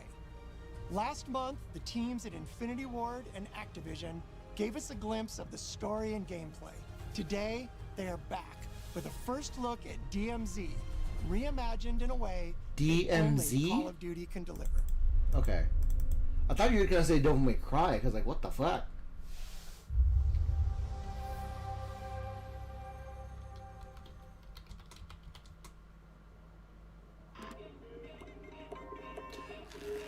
What?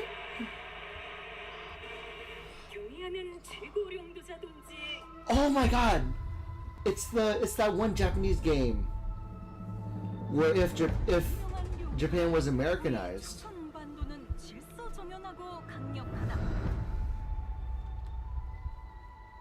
Okay, like okay.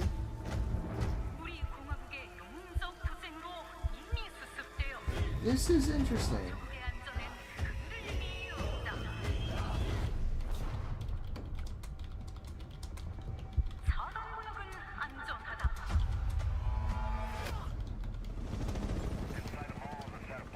entering the DMZ. Locate the files and eliminate the HVT. Expect contact. HVT may be in the area hunting anyone after that intel. Jeez, this is huge. It's dark as hell. That's why you got NVGs, man. Yeah, I'm gonna head downstairs real quick. See if there's any weapons or gear laying around. No, that's a negative. That's not why we're here. I'm gonna be fine. It's only gonna take 2 seconds. I say again, that's a negative. Okay, get your ass upstairs.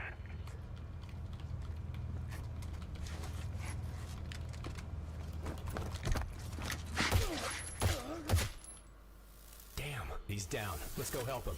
Hell no. That's on him. I told him to get his ass up here. Copy. Where are we at on the intel? Got it.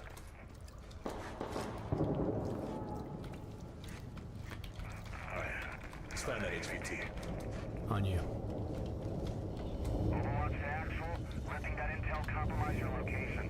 Enemies are alerted to your position. Shit. Yeah. You know we're here.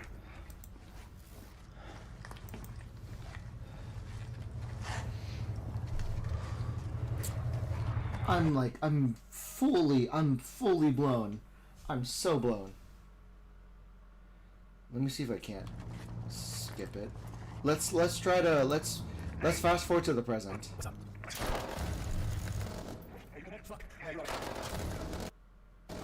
Because I think I'm a couple seconds behind.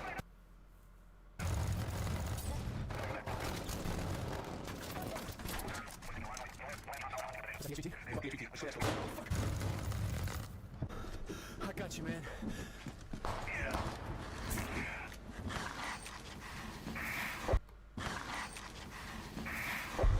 You good? Yep. Let's just get out of here. All right. Let me get some ammo. Yep.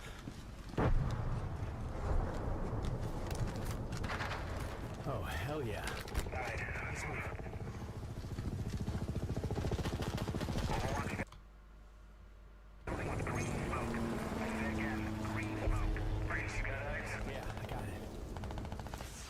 It's only been an hour of content.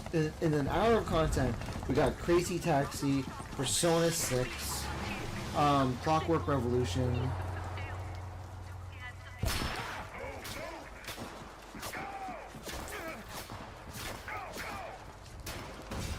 I'm okay with Minecraft Dungeons.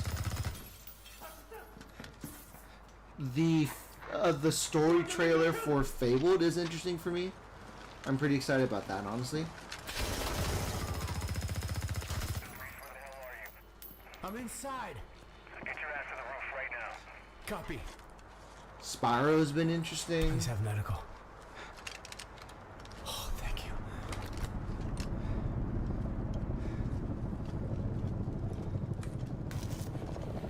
Vivarium with like this studio like aesthetic is interesting to me.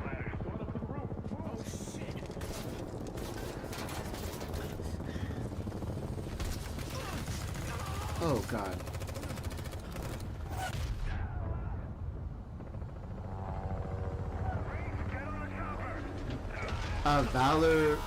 Valor Mortis has been fun.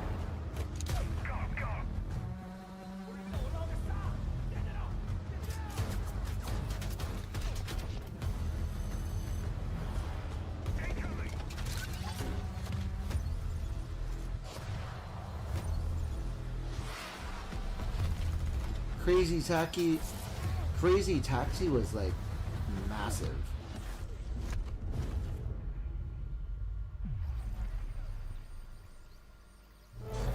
I mean, Doom was okay. Senua's Sacrifice has been really cool too.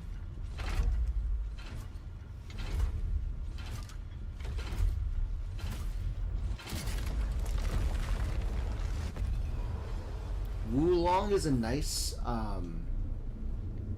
Wulong was a very nice, what is it, announcement too.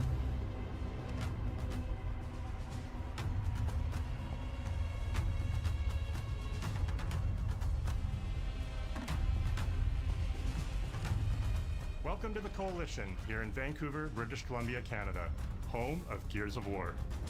When Gears debuted in 2006, it instantly redefined the genre. And now in 2026, Let's see if we we're on the can. cusp of Do they another rare have moment.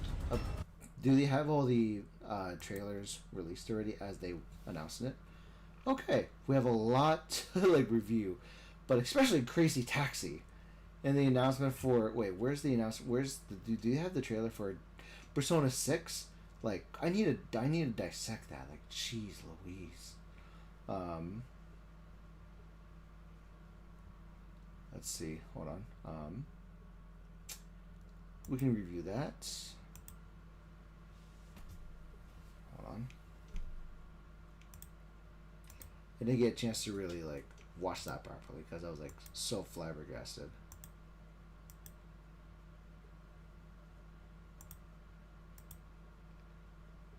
But Jesus was fun. Let's look at it again.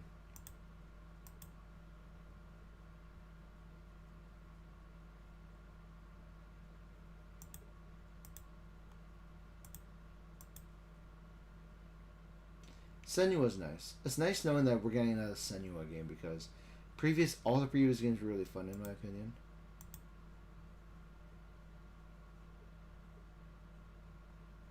Sea of Thieves is fine. Resonance I'm not too sure about. But I was excited to see that Campaign Evolution is actually having more campaign provided as well, because there's a whole lot to figure out. And like this trailer for the story trailer, really nice. I don't know what this is.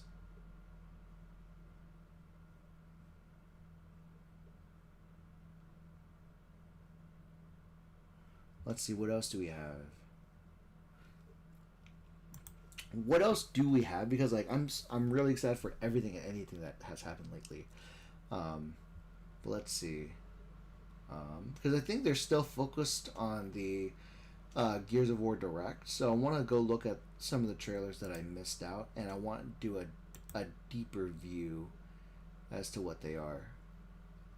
Aether Iron? That's interesting.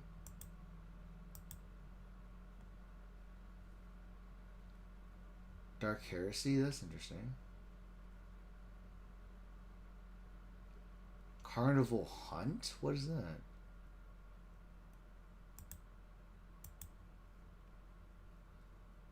House Flippers.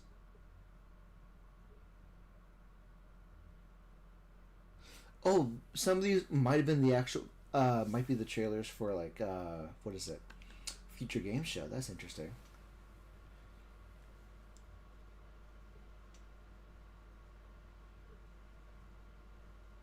Enfield official trailer. What is that supposed to mean?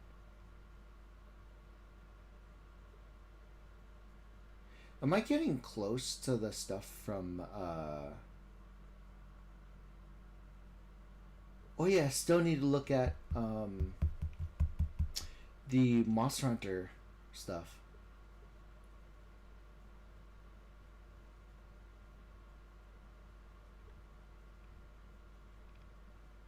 Mistfall is a game trailer?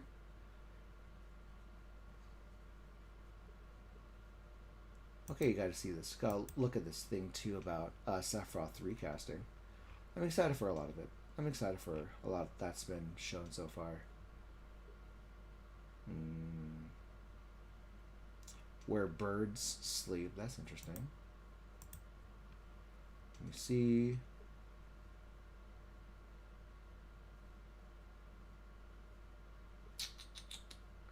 Blood Message seems to be like looks like a fun game.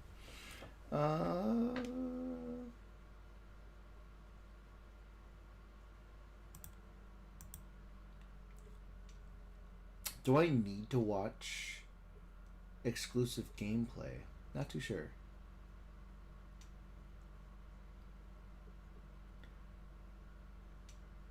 Animo was discussed. Animo is like the Pokemon, like, right?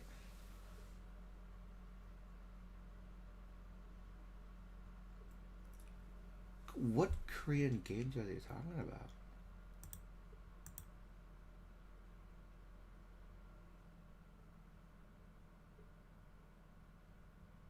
Let's see. Drifters. Mistfall looks like a fun game.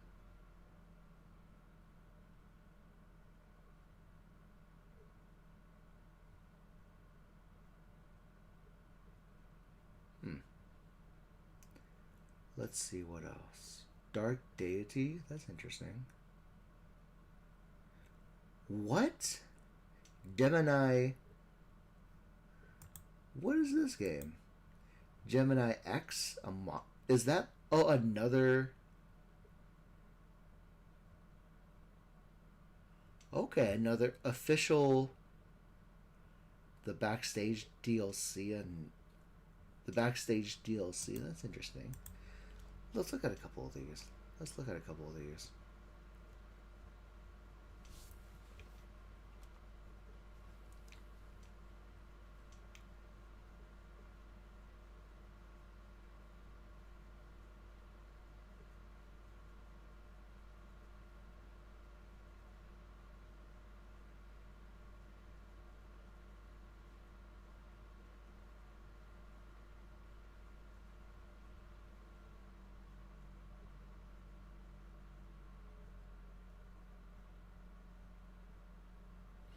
Oh, Masters in the Universe game?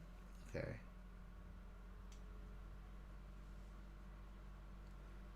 Rogue Trader. That's interesting.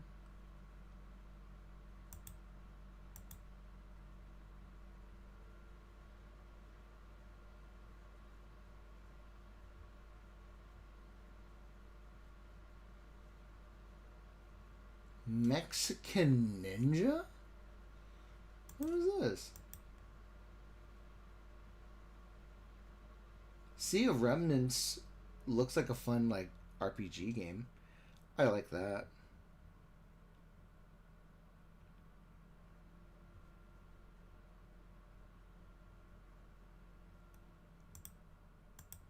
Guess we can look at that again.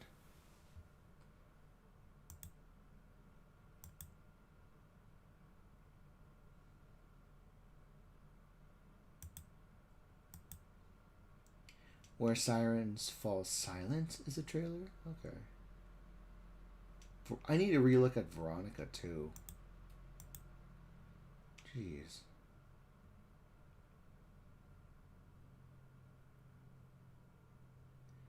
What else? And...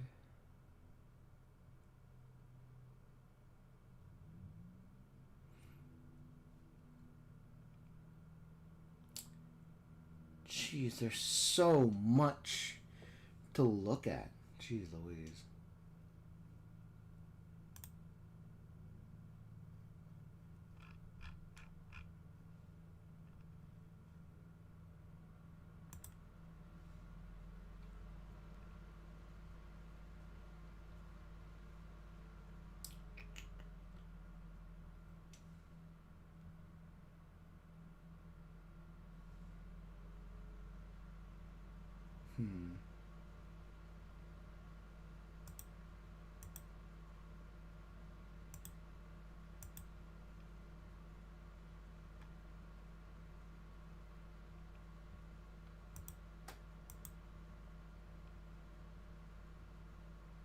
I mean, Stellar Blade was a nice introduction as well. Sword of Legends, very fun to look at.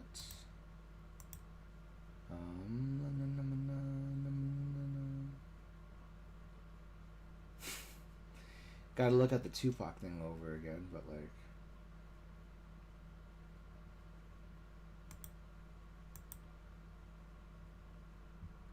And 1666 was also a thing to look at as well.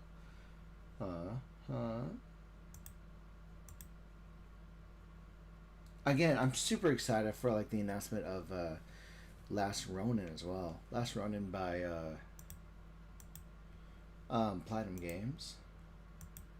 And a Gundam game too that pits your mobile suit against a bunch of like monsters. That attracts me a whole lot. But let's see if we can't look up. Wait, what's the?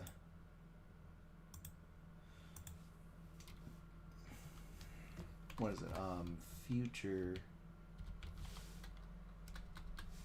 Because I still want to look at that. I do want to look at that.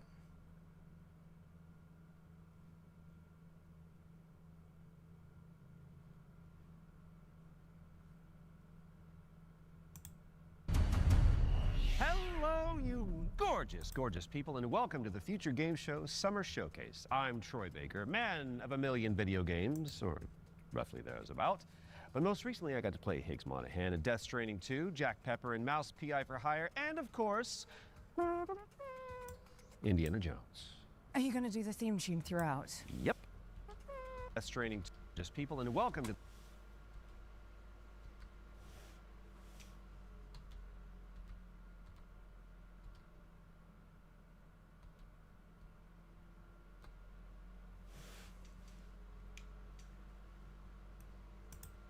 Okay, so I have all the videos lined up.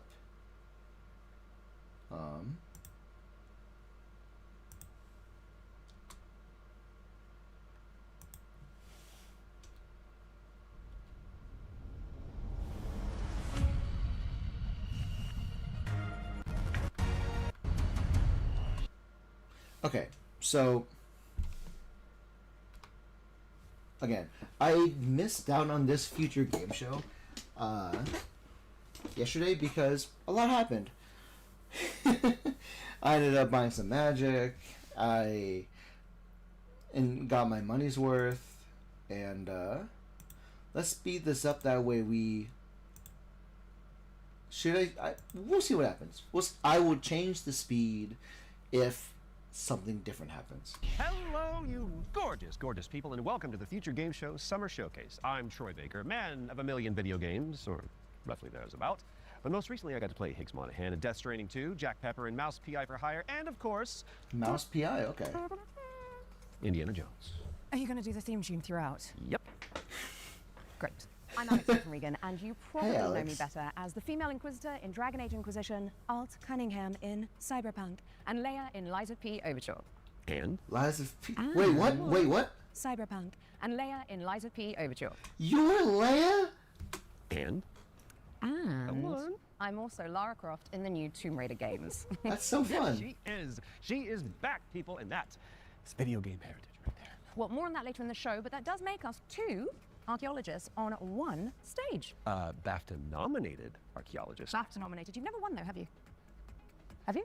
No, Alex, I haven't. Thank you for bringing that up. Let's talk about what we're going to do the next 90 minutes. We're going to be I'm showing you excited for this. trailers. Lots and lots of exclusive trailers. And with the help of their hardworking developers, we're going to be And diving these are into really some good of the most actors, too. exciting upcoming games. As well as our usual ones to watch, we've also got an extended gameplay reveal for the sci-fi RPG Exodus. Which you will not want to miss. And if you want to keep track of all these little buried treasures Alex and I are going to be talking about today, then you should head on over to the dedicated Future Game Show Steam page, where you can find and wishlist every game in today's show. And you can also visit GamesRadar.com after we wrap up for tons of follow-up coverage on the eye-catching games that are coming at you very, very soon. Oh, you did the dual pistols thing. It's like automatic now. I get it. Speaking of, I think the stage is itching for a little bit of a lighting change. Whoa, there it is. As you can see behind me, this means it's time for our very first. Take it away, Alex. World premiere. World premiere. Okay. Oh, shit! Okay, so, funny story. There was this guy. who Funny was story how? stuck in the middle of the apocalypse. Whoa! Oh, shit! You know, Chop Shop Freddy, barbecue time! Again, why would, if you're in the middle of an apocalypse, why would you waste so much ammo for target practice? I guess. Ah, baby. Totally holding it together. Freddy here, Freddy there. Fred. Yep. He was doing great. All he wanted to do was just find one living, breathing human being, for crying out loud. Down here, goddammit! Was that too much to ask? It solved this problem once. They're trying to make a vaccine. Hey there, you wanna come? He did find some friends. Yeah, buddy! And then this guy showed up. Great name. Questionable fashion sense. Oh, co-op, nice. Fuck you, Fred. Bada bing, bada bam, bada boom.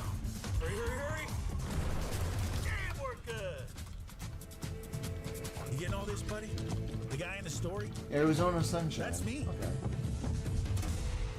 Whoa! Hold on! Oh, the cavalry is here! You can play the dog too. Arizona Sunshine is a flat-screen remake of the beloved VR game of the same name, built from the ground up by its developers. It's coming soon to PC and consoles. And now it is time for a closer look at War Dogs from Team 17. It's a 100-player tactical shooter with a keen focus on teamwork, fortification, and destruction. Actually, you know what? Because this is already, I don't need to sit through trailers I don't want to see, I guess. So I guess I could just skip all the ones that don't interest me, I guess.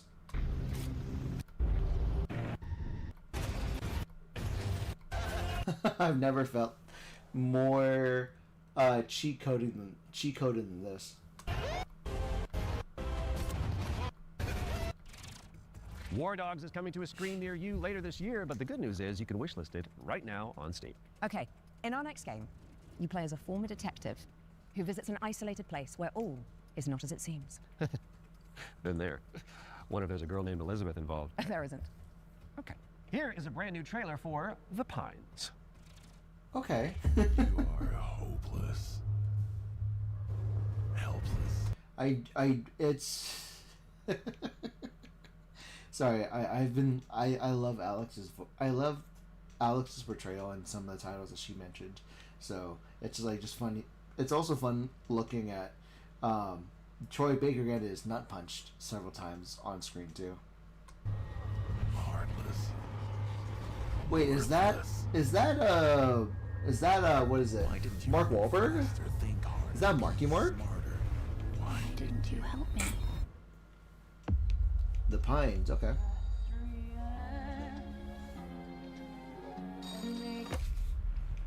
Good evening, Mr. Walker. How are the first few days in the Pines treating you? Oh, but you don't want to go into the forest, dearie. What the fuck is happening here? Everyone is fucking crazy. It looks pretty crazy, yeah. See that? That's mine. And that, also mine. And I won't part with any of it. Including you. It is pretty weird looking. The hash singing slasher. You gotta run away from the Chainsaw Man. Until you become Chainsaw Man. Okay. I'm sure you'll fit right in.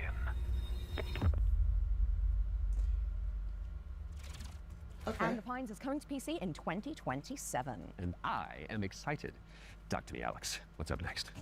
We've got an exclusive interview about Ace Combat 8 Wings of Thieves, the latest installment in Bandai Namco's legendary simulation franchise. Right. From now on, you'll be the greatest ace pilot this world. It is funny though because for whatever reason, hold on. Franchise. Right. From now on. For whatever reason, the internet hates this girl. I don't know why. Being a colored-haired Air Force pilot, sure. As long as you do your job realistically, that's fine. But why do people hate this girl?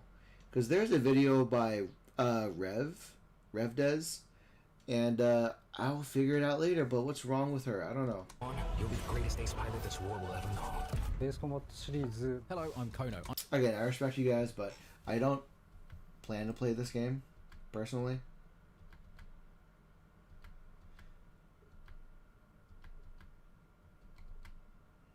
I hope.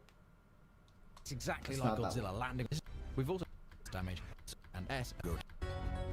Unless there's Godzilla content, I think I'm good. But if there's Godzilla, if I can be a plane shooting Godzilla in the shin, that'd be fun. Ace Combat 8 Wings of Thieves is coming to PC and consoles later this year. And we are heading backstage now. Oh, good. I could use for a cup of coffee. Troy, back. The backstage. It's the new DLC for Little Nightmares 3. Oh, right. I do hope. I do have the trailer queued up, but I do hope. What is it? I do hope that this fixes some of the problems that Liza P.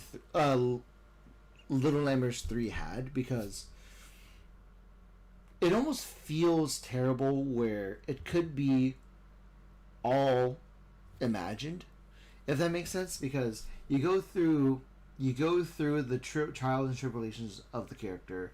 The character wakes up in and out of an insane asylum, that of a mental institute, and we can only hope that it's all real or part of it's real, because I listened to and watched like all cutscenes kind of a thing to it, and like the companion in the main game was never really there, spoiler, but I do hope the backstage does remedy some of the problems of the main game, so we'll see. I imagine it's got what, horrors? Yeah. Smiling producers with their clipboards, sweaty cheese plate, cheese craft plate. services. Or an evil puppeteer and an army of shadow monsters would make a bit more sense. Oh, yeah, that's better. Let's see that. Okay. I am interested, though.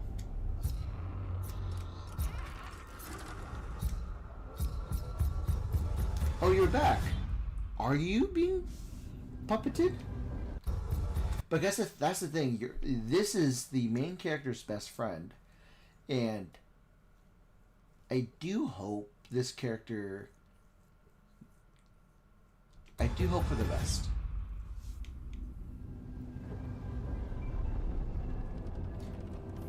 Bandai Namco. I do love Bandai Namco. I do love myself a Namco game. But he wakes up in the nightmare again for some reason.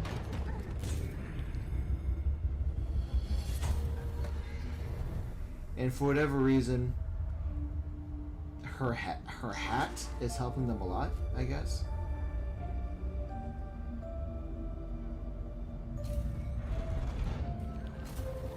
Okay, light-based puzzles. Okay. I can only hope for the best, yeah? Oh! An arm ripping. That's a problem. Oh, that's such a problem.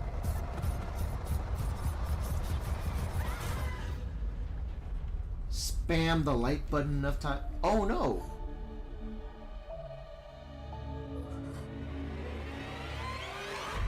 Oh. That's a problem. June? So in 2 weeks? That's pretty cool.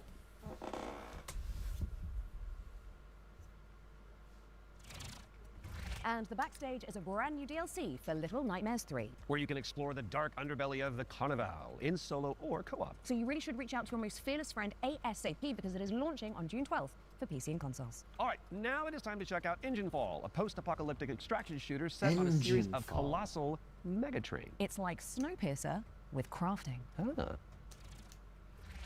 Okay. That sounds pretty fun.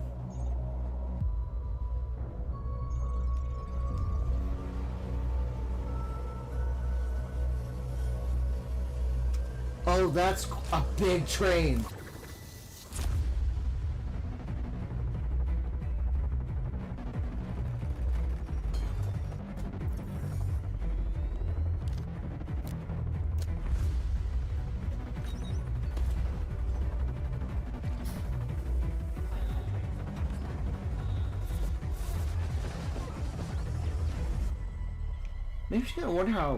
Makes me wonder how would people actually make super trains? Like, how many years do you think it would take to make a super train like that? Make your way to first class, which is the only way that Troy Baker travels. True. When Engine Fall arrives on Steam later this year, and if you cannot wait that long, there's a playtest coming for you on June 8th. Now, before we move on to our next game, let's talk about our partnership with GOG, the DRM free games platform. We've joined forces so that FGS viewers can get 15% off the entire GOG catalog with our discount code FGS15. You do have to be a new user, and the offer is only valid for the next 7 days. So, get to browsing and fill your boots with some good old games. And don't forget the not so old games that are on there either.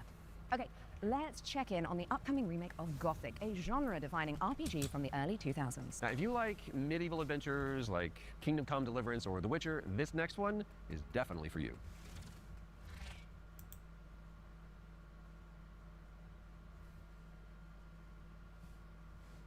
What is up with this video? Jeez Louise. Come on. Oh my. It's my computer being weird. I don't know why.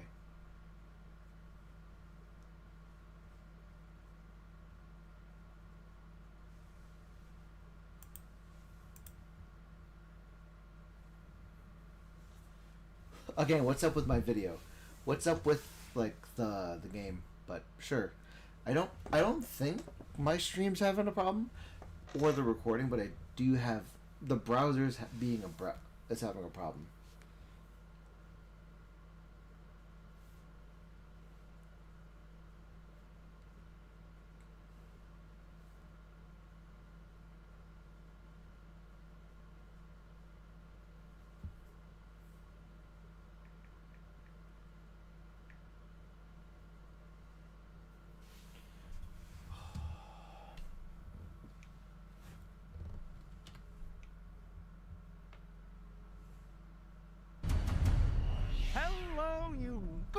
Gorgeous people, and welcome to the Future Game Show Summer Showcase. I'm Troy Baker, man of a million video games, or roughly there's about. But most recently, I got to play Higgs Monaghan in Death Stranding 2, Jack Pepper and Mouse PI for Hire, and of course, Indiana Jones. Are you going to do the theme tune throughout? Yep. Great. I'm Alex Alton Regan, and you probably know me better as the female Inquisitor in Dragon Age Inquisition, Alt Cunningham in Cyber.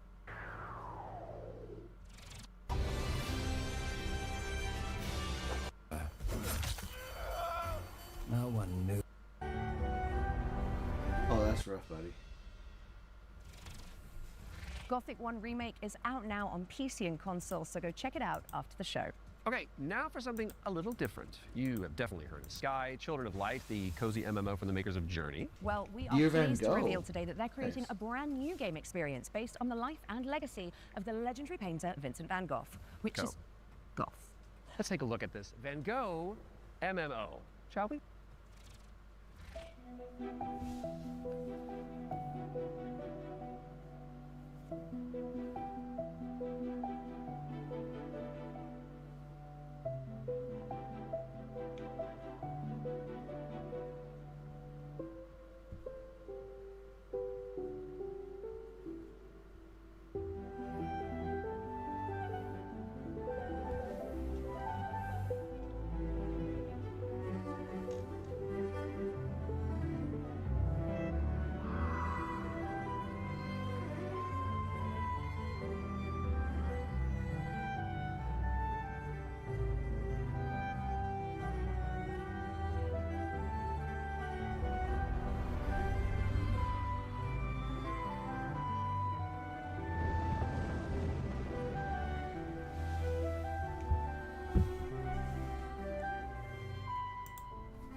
I do appreciate this for Van Gogh, but also... Experience launches on the... Sky Children of the Light Vincent van Gogh Experience launches on the 17th of July and includes an in-game gallery featuring some of the artist's most beloved paintings. I learned something today. Okay, it's time to take a peek at Halloween the game. We've got to first look at the single-player campaign where you play as Michael Myers himself. Are you? Oh yeah, baby. You're the. There's so much. Michael Myers is the protagonist. Okay, back inside, everyone. Let's go, Myers. Fueled by his rage, I shudder to think what he might be capable of. Since when do they let them wander around?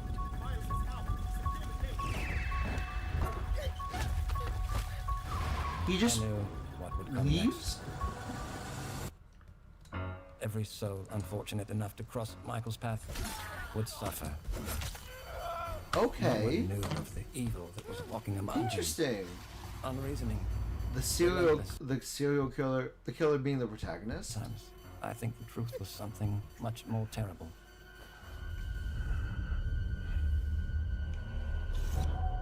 I wonder if perhaps Michael is able to actually move through shadows. A single-player horror experience. Interesting. Play through Michael Myers' origin story when Halloween the game lands on PC and consoles this September 8th. How do I feel? How do I feel about a origin story? Next I don't up, know. we've got the launch trailer for Realm of Ink, an indie action roguelite with a brushstroke art style. I've seen demos of that. Okay. That's pretty cool. Okay. This feeling, as if I've arrived at this moment before. I've played Hades. Time and time This again. reminds me of Hades. Okay. That's pretty cool. Multiple weapons. I'll be the one to choose my destiny. Thank you very much. Shadow drop? Nice. Is out now. Go away! What was that? Realm of Ink is out now. Go away! Okay. What is this?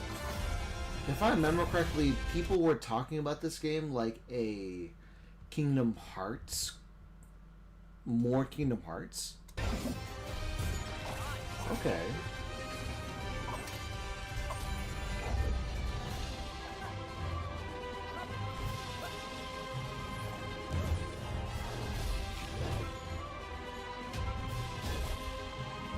Okay, I can see where the inspirations of Kingdom Hearts is.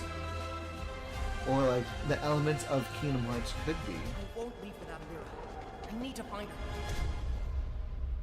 This looks pretty cool. Dusk Fade. In August. Okay. Shatter the shackles of time when Dusk Fade lands on PC and consoles later this year. Now, we all remember Dusk Terror, Fade looks don't we? good. It's a Death Stranding style trek of a deadly mountain range, one limb at a time. And good news if you're a fan, as we've got the exclusive release date trailer for the game's first free DLC.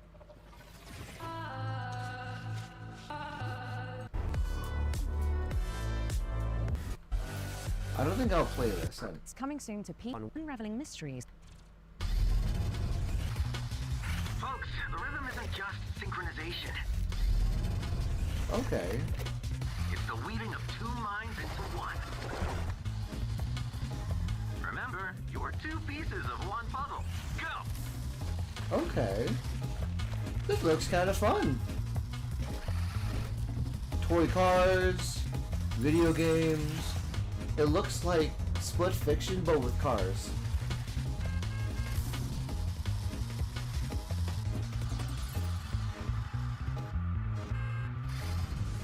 Wait, where am I? Wheelmates. Nice.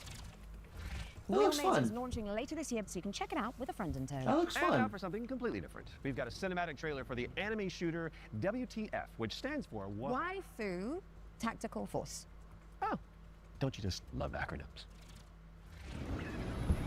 I saw a trailer. I saw like a thumbnail of this. But okay. Status, green. Don't go dying on me before the final phase. Stay still. I hate messy data. Seems like I get no days off.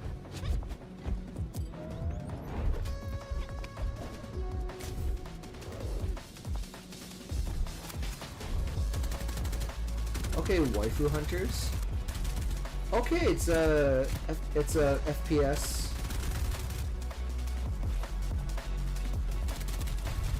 Okay. Keep moving, run, jump, slide, straight, dash, wall run. Okay. Interesting.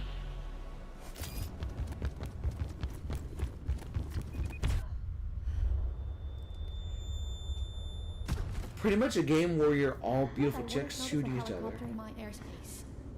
I'll let my little friend handle this.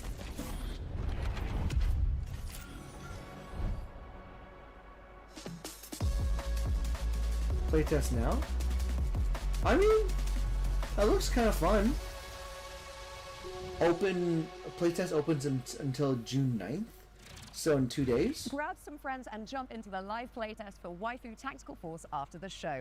There's a new movement system to check out, and Terran playable characters. My goodness. Now even the most hardy Okay, that adventurers looks need to fun. take a step back from time to time, so we're going to throw it out to a series of back-to-back trailers. You watch these, while we'll be back in a jiffy, which is a relative metric of time, I believe. Greetings, my minions. Be my horde. Shall we dominate the world together? Because tonight, I'm feeling quite passionate. That looks pretty fun. And this is only the beginning. Let's unleash our necromantic rage. Nice. That looks fun. Okay. This one, not too sure.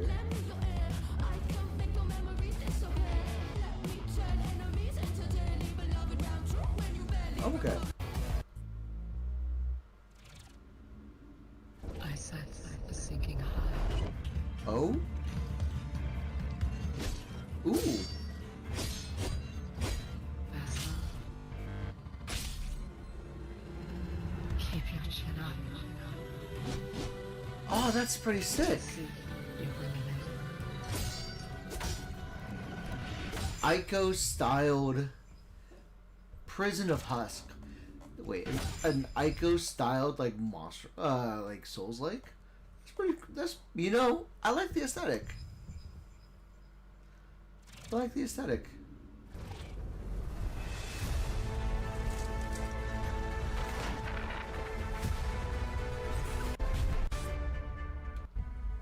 It's like we're the future. Okay, what's going on here? It's like we're the future or something. Huh. Mind yourself, Troy. Don't wipe out. Right, got it, because this set is inspired by the anti-gravity racers. I got it. Well, while we solve this little temporal anomaly, here's AGXGP. What is? Okay, I like racing games.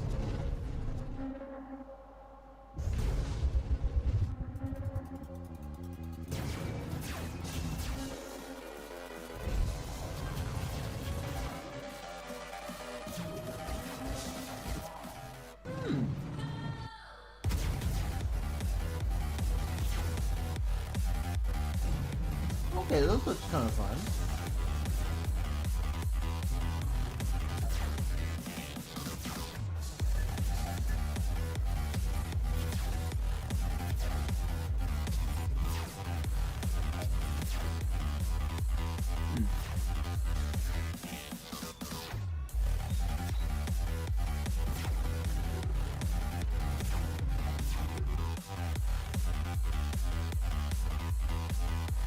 Change your skin for change the road too. Okay.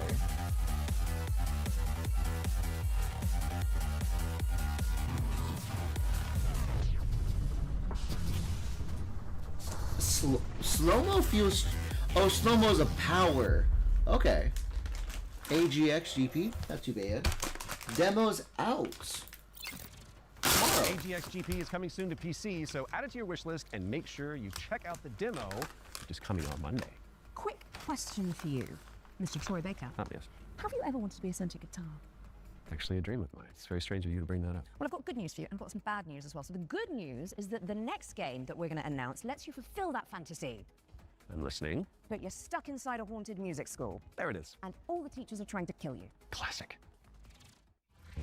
Welcome, welcome!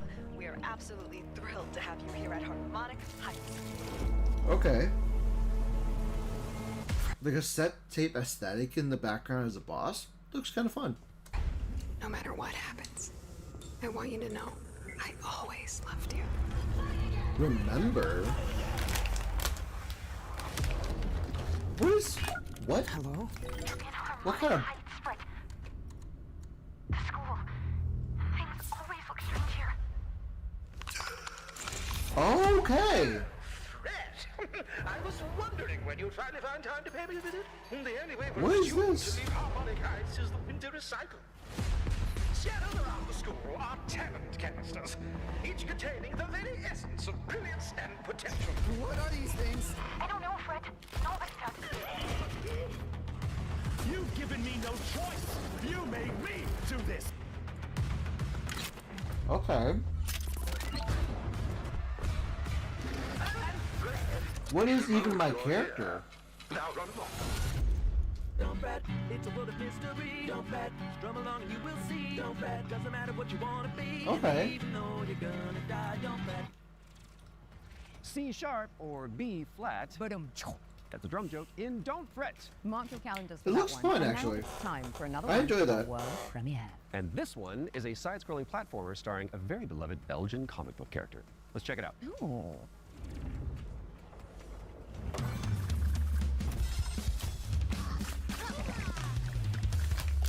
Okay.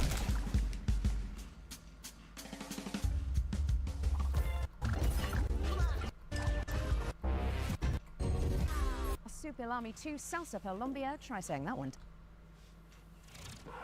Marsupilami 2 Salsa Colombia. Try saying that one 10 times. Is coming soon. So wishlist it now whilst I'm fixing my twisted tongue. And in the meantime, there's a brand new trailer for Ding Hai, the Ocean Pillar, an RPG roguelike where you face off against demons and ancient gods. Roguelike? Roguelite? Roguelite? 你这破炉子， Ooh. 这回又整出啥鬼东西啊？此帖将立三主， Shall claim the 宝岛之 iron? 灵，定海神真帖。 Ring what? 义父血，治水已10年，却突然音讯全无。天穹之水忽有倾泻而下，究竟发生何事？ Okay. This looks fun.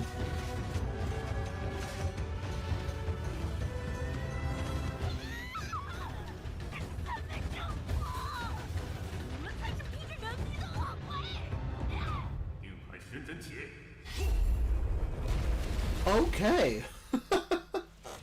What is that? Ding Hai, the Ocean Pillar is coming soon. Now tell me, what's next, Troy? Well, we've got our first ones to watch deep dive of the Summer Showcase, which is where we take out our little trowels, lift the topsoil, and gently brush the dirt off of a game that the internet is raving about. Oh, it's just like real archaeology. You know.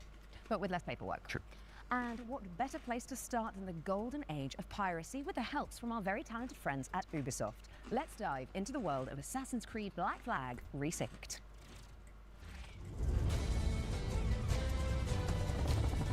I could hear the Roach King excited for a boat game with Assassin's Creed. Hi, I'm Richard Knight. I'm the game director for Assassin's Creed Black Flag Resynced with Ubisoft Singapore. Assassin's Creed Black Flag Resynced is the old experience you know and love. Edward and his tales in the Caribbean of assassins and pirates, but modernized with today's technology and gameplay. The latest version of Anvil has helped us a lot, both in terms of visuals. We now have ray tracing and global illumination, but it's also a big deal for us in terms of gameplay too, with night and day affecting your stealth. There's weather that can affect your visibility, both in the ocean and on ground. What's changed with parkour and movement is that we've brought forward the game to the new standards that you've seen with AC Shadows and the recent updates. There's ejects, Edward can jump, and it just makes for a much smoother experience. Okay. Nice traversal. A lot of the new gameplay with Assassin's Creed Black Flag Resynced involves these new officers that you can find and recruit. When you first run into Lucy, she's a wanted criminal, and you'll just hear it as you're walking around Havana that there's money on her head, right? Which is, music to Edward's ears. Ah, here's somebody I can work with. And as you find her, she's got this whole plot line involving her family and the family fortune. And she would love to work with you, but if you can't deal with her problems, she's not going to help you with yours. You don't mince words, do you? I suppose I could look around, see what needs doing. So each of those characters has a story to tell. And on Okay. top of that, we also have a new tale involving Interesting. Blackbeard, which, for fans of Blackbeard, to learn a little bit more about him and Edward and how things turned out in the game, I think will be really exciting. Were you attacked?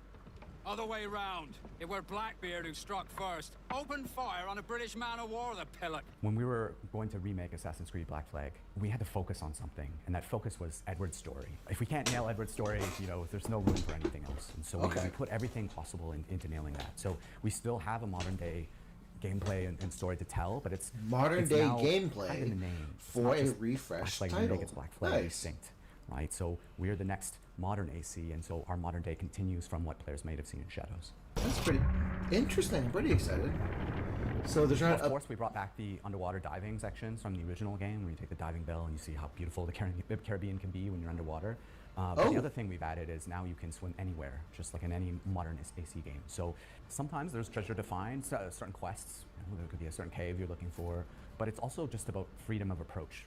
Sometimes to get to a certain island or a certain location, maybe you can't find the right place to get to with a Ejecta, or you just want to take a shortcut and just go swimming. It's kind of up to you. Captain's gone over! So with combat, we've gone back to the basics and we've come up with a new system that fits more of the modern sensibilities. It's more skill-based, it's still quick and brutal if you know how to play, but it's also something that works well for players who learn how to play.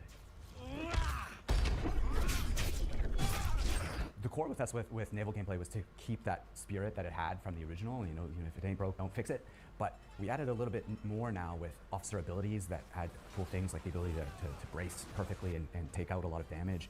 And also the new alternate weapons, which allow you while you're aiming to switch between weapon modes with different ranges. Yeah, people really like so that you can kind of boat combat that Black Flag Assassin's Creed Black Flag Rising is coming out on July 9th for PlayStation. July Xbox, and PC. 9th? Thanks for watching and enjoy the show. July 9th? Hell yeah. Nice. Good job, buddy. Day one with Ubisoft Plus. Assassin's Creed Black Flag Resynced is coming to PC, PlayStation, and Xbox on July 9th, later this year. That was at least tasteful. If you say so. Speaking of taste, if your appetite for the 7 Seas is still yet to be salted, I'll stop. You can find out even more about that one by checking out the hands-on preview over on GamesRadar.com. Now, we've got a very special treat for the Blasphemous fans among us. Let's take a look. Blasphemous? I did see that trailer about it, so I'm really excited to see what this will be. Again, to entirely preface, never played Blasphemous. I've only ever followed it because of Gerard. I can hear our bearded man yell about it. I've only ever watched it. I've only ever listened to its story because of Gerard the Completionist and Lady Tiptoe, Lady of Lore Tiptoe. I've been loving it.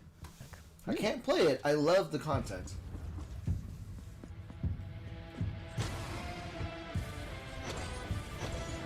But my confusion is that I thought Blasphemous 2 ended with him being forgiven. Unless this is a new character.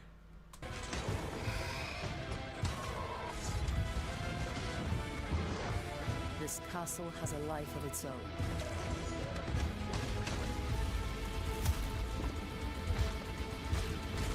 Greater than that which still beats in my own heartbroken chest. Okay.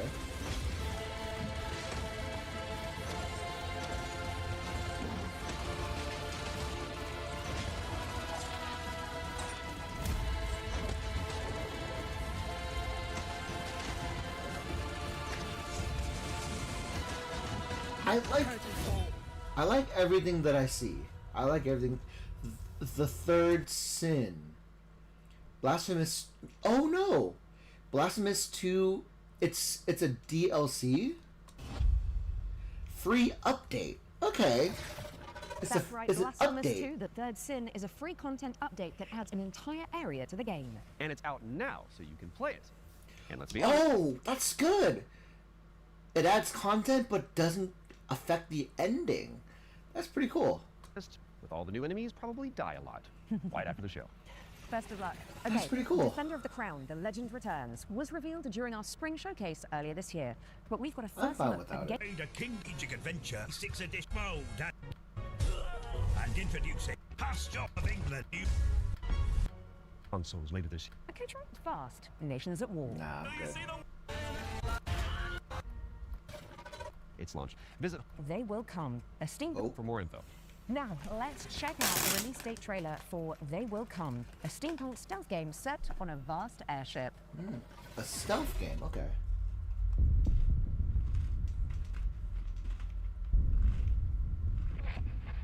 Benjamin, are you there? Yes, I'm scared. I don't even fully understand why I made it. Maybe it was the power of the idea. I guess I pursued it as a failsafe for the future, to be used in fighting enemies of this dark world we now live in. Crows and octopuses. What's going on here? They will come. Forgive me, my son. I have doomed us all. Cerberus. Your family is captured. You're just a small boy. You're just a small boy. Did you hear that, boy? Give up, or people will start to die. Defense cannons on the Oh, we got a robot then? We got a robot, buddy? Hell yeah! But then, hold on. I'm so excited for this. I'll look through the trailer later, but like... They will come heads to Steam in July, but you can wishlist it right now. What have you got for us next, Alex? Well, it is that time again, Troy. We have another world premiere for a cosmic city builder where you craft thriving habitats to rescue long extinct animals. Oh. Focus to Entertainment. a cozy management game where you will build a self-sustaining network of structures. I'm good. All been sent to explore each one on the land. Species to its own end. Bring nature back to life in BioEden, which is coming soon to PC. Now, those of you in the Lovecraftian loop will know that the Sinking City 2 is just over the horizon. Okay. Looking all brooding and mysterious. It's Eldritch horror-like. Just like my co-host Troy. Really? Absolutely not, darling. Oh. Well, here's a release date trailer where you'll find out when you can finally dive into Those shoulder pads are doing a lot of work. To the Flooded Survival Horror Adventure. Flooded Survival Horror Adventure. Okay. Cthulhu. Eldritch. Welcome to Arkham. Okay.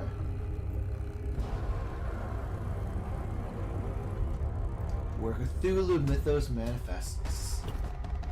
Oh, jeez.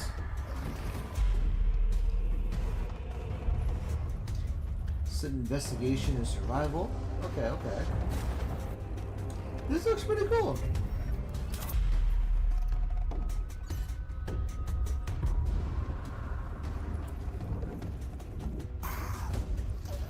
Nice.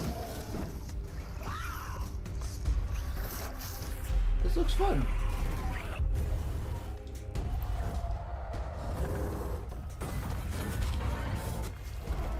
Oh my god.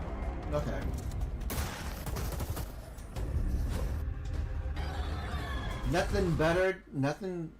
Nothing beats fear management than with a gun. It doesn't scare you if it's not standing anymore. That's pretty nice. Steam demos available? Okay.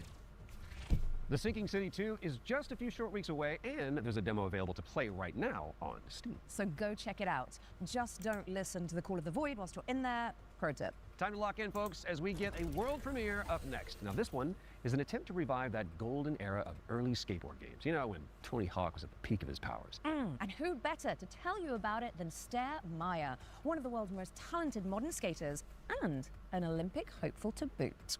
Interesting. Oh no. Hey Future Game Show, I'm Sarah Meyer, also known as Sarah Sarah. Skateboarding is my life and I love it with my whole heart, so I'm super excited to share Skate Sarah with you today. A brand new arcade skateboarding game inspired by the golden era of skate games. So this is the world premiere of Skate Sarah. Check it out. We know the target audience, and I'm so happy for the target audience.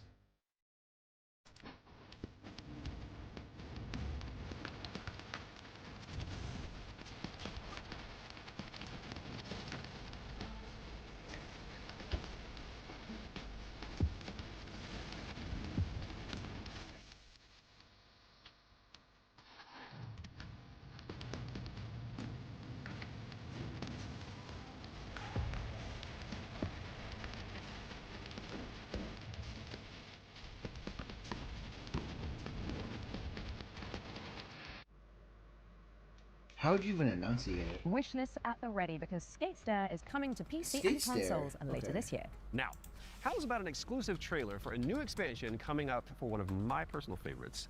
It's time for another run at Vampire Survivors. Vampire Survivors, nice.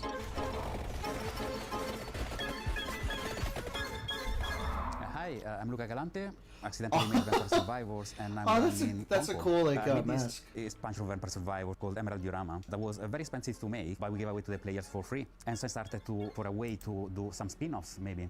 I tried to get in touch with other teams, indie developers, to see if they were interested in working on some of these spin-offs. One of these we released just a little while ago as Vampire Crawlers. It's a game based on specifically being able to play at your own pace, play your cards effectively as slowly or as fast as you can. Wait, game? Hold on. To play just a little while ago as Vampire Crawlers. It's a Vampire game based Crawler. on That looks specifically being fun. able to play at your own pace, play your cards effectively as slowly or as fast as you can. I got a lot of other ideas, but there's definitely more spin-off coming, especially after seeing the success of Vampire Crawlers and that it paid off to effectively try and to do something unusual, but always following the same idea at the end of the day, which is that I am the first player of my own games. I need my own games to be fun to myself first. So I want to make these That's games pretty cool. That's a and good wanted to find a new philosophy. name for them effectively. So That's again, a really I try good to philosophy. survive or think of something stupid. Let's hear that again. My own games. Same ideas and play at your own pace, play your cards effectively as slowly or as fast as you can. I got a lot of other ideas, but there's definitely more spin-off coming, especially after seeing the success of Vampire Crawlers and that it paid off to effectively try and to do something unusual, but always following the same idea at the end of the day, which is that I am the first player of my own games. I need my own games to be fun to myself first. So I want to make these other games and wanted to find a new name for them effectively. So again, I try to grab survivors, think of something stupid, and that's how Survive-a-thon came up, which is short for Survive-a-ton. Very soon we're going to see the first game in this lineup, and people should expect a game like Vampire Survivors, that's the whole point, with a different spin on it. And this spin can Why come is there from Among a Us? different metagame or Why different feature that they serve, that doesn't actually fit Vampire Survivors, but that would fit different gameplay mechanics. I'm not planning to let go of Vampire Survivors anytime soon. There is still, the community is huge, they want more content. We're going to release a new DLC quite soon. The idea that he's making games that he would enjoy, and the deck building game looks pretty fun. This DLC initially was supposed to be just a little add-on to the Legacy of the Moonspell DLC. And as it's very common for me, I start something really small and it ends up being way too big. And so now it's got its own life. It's going to be called Legacy of the Blood Moon. And players can expect a small DLC with something 8+ characters, 8+ weapons, plus solutions. Oh my god, this looks so fun. 80 pence, something along those lines. I'm definitely going to 80 keep updating it pence? for What does that mean? as long- Wait, how much is 80 pence?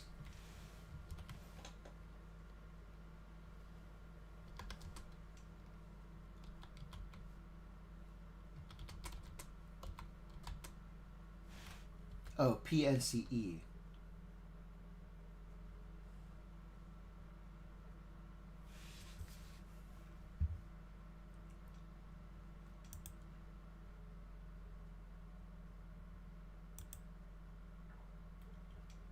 One pence is roughly less than a penny? Like a penny or 2 pennies? That is such a cheap game, dude. As long as it makes sense, as long as it is sustainable. If anyone wants to stay in touch and get to know more about what you're doing, please visit punkolab.com, where you will find a fantastic and useless countdown. That is to our so next, cool, dude. announcement. We have a lot more announcements in the near future, but for now, here's a trailer for the new expansion of Vampire Survivors, Legacy of the Blood Moon. Okay. Unscrupulous, consumed by ambition. A cautionary tale, or a story better left untold. There's no retreat once this threshold has been crossed. If you really want to see it through, then just take my hand. Okay, vampires. Very nice, very fun. Malice Blood Moon, the ruthless matron. The blood of malice ensnared the night shadows, and by unholy communion a macabre dance began.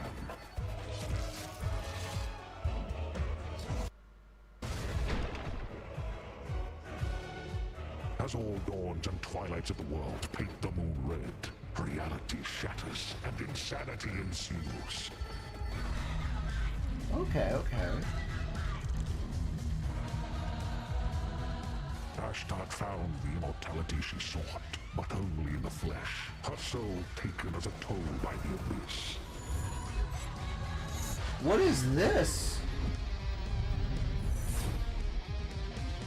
Sargon, king of the universe? As he kept staring at the shadow of the comet, Sargon eagerly paid for its gifts, until there was no humanity left to give. Okay. A priest? At the top seat of power, Mao was so high he couldn't reach anyone anymore, and eternal solitude turned into eternal madness. That's so cool.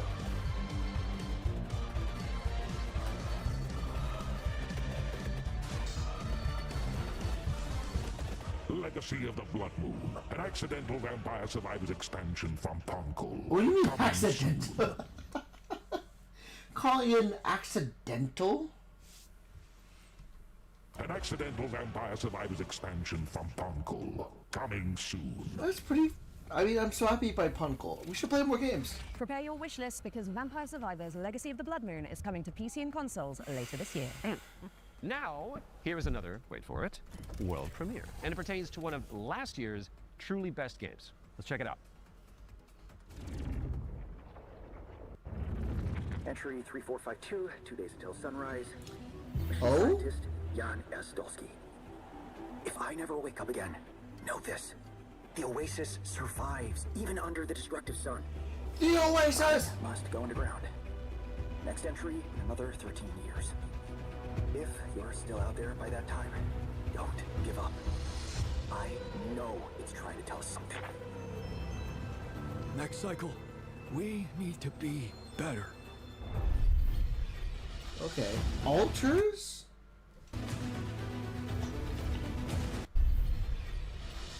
Okay, so this is a, because the Altars was a what is it? A TRPGS, tabletop RPG game, I think, and this is just like a different direction entirely.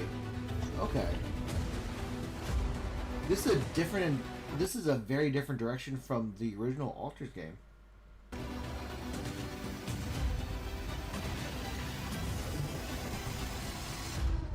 Okay. Good job, guys.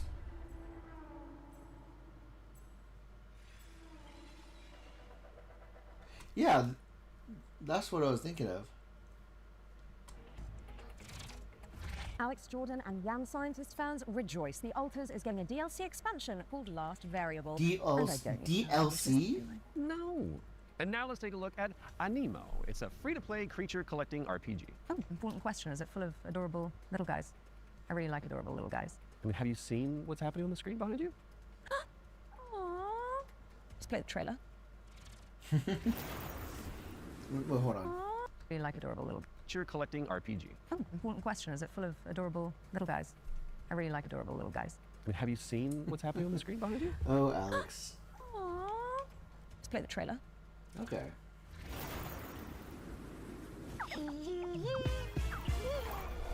Okay, it is adorable. I don't need to be sold on it, but I'll keep an eye on it. I'm gonna mute it because of copyright, but okay. Another monster collection game, and you can become the monster. You fuse with your monster, and you can become even bigger. Oh, that's a gacha.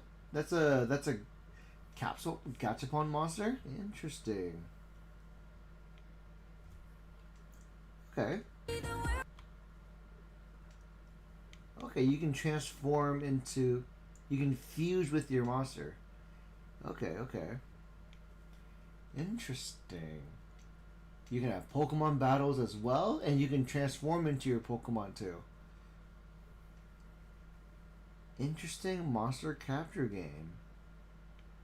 Okay. Oh, there's a sword dude? I like this already.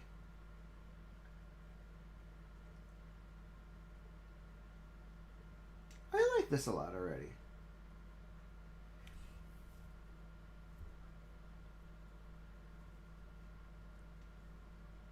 Coming Q3 this year. Anemo is coming to all platforms later this year, but you can wishlist it now on Steam. Oh, I can see you're itching to explain this next one, Troy. It's a little rash. You can get a cream for that. So this is Cordura. It is the 4-player psychological horror game that opened the Spring Showcase back in March. Cool thing is, so you have weird. enemies that mimic your friends just to freak you out. And the developers are back with a closer look at gameplay. That's right. How did you know that? Maybe you're not Alex after all. Tell me something that only Alex would know. You can't prove that. Okay, she's real. Roll the You tape. can't prove that? No. What do you mean by you can't prove that? It's a simple job. That's funny. Dude, shut up! For men with nerve. Wait, Maybe what's you'll up with the prove time? There's a time clock? But inside the maze, Don't trust anything they say. Oh, Harry? Where are you?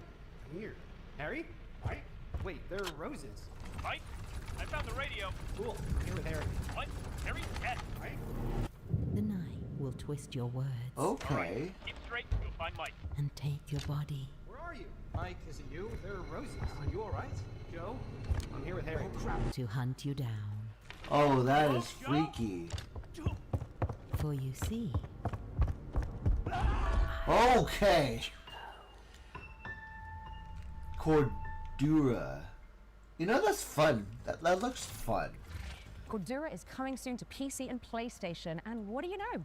Here's our next game. It's called Chronoscript: The Endless Ends. It's an action-adventure game where you play as an editor trapped inside a never-ending, self-writing manuscript.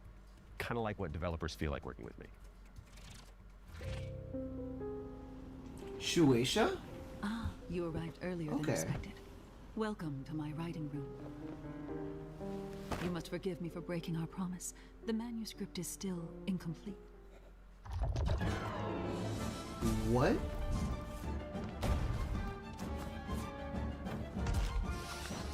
Oh, that's so interesting.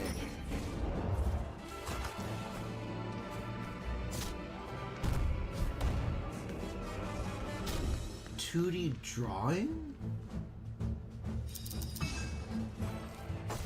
My dear editor, I must return to my scripts. I do hope you enjoy what lies beyond the end of this endless story.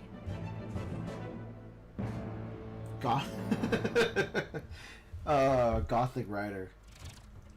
Chronoscript: The Endless End is coming to PC and PS5 in Okay. fall of 26. I love the idea that they had to give, for lack of better terms, they provide you a gothic mom to enjoy, much like Lady Dimitrescu, and I'm here for it. Write it down now on your wish list. All right, now we've got a world premiere coming at you. This one is a psychological horror Sorry? game where you. All right, now we've got a world premiere coming at you. This one is a psychological horror game where you rebuild the memory of a lost child. That's a problem.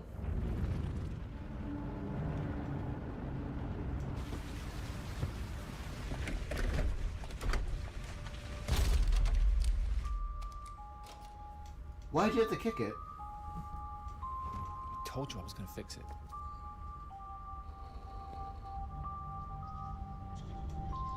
What?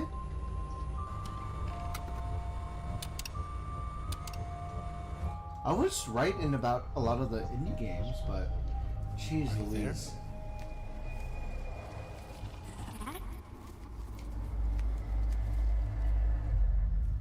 What? What do you mean, Dad? The ocean waits, plucked from stars, not yet. Impermanence. Interesting. That was your Spoopy. first look at Impermanence, coming to PC in 2027. And if you're hungry for more amazing games just like that one, stay tuned after the Exodus extended gameplay reveal at the end of the show for the return of FGS Live from Los Angeles. Our hosts are in the City of Angels to bring you all the latest news from the summer gaming events, as well as some of those wonderful world premiere trailers you love so much. In fact, here's a little teaser of what you can look forward to.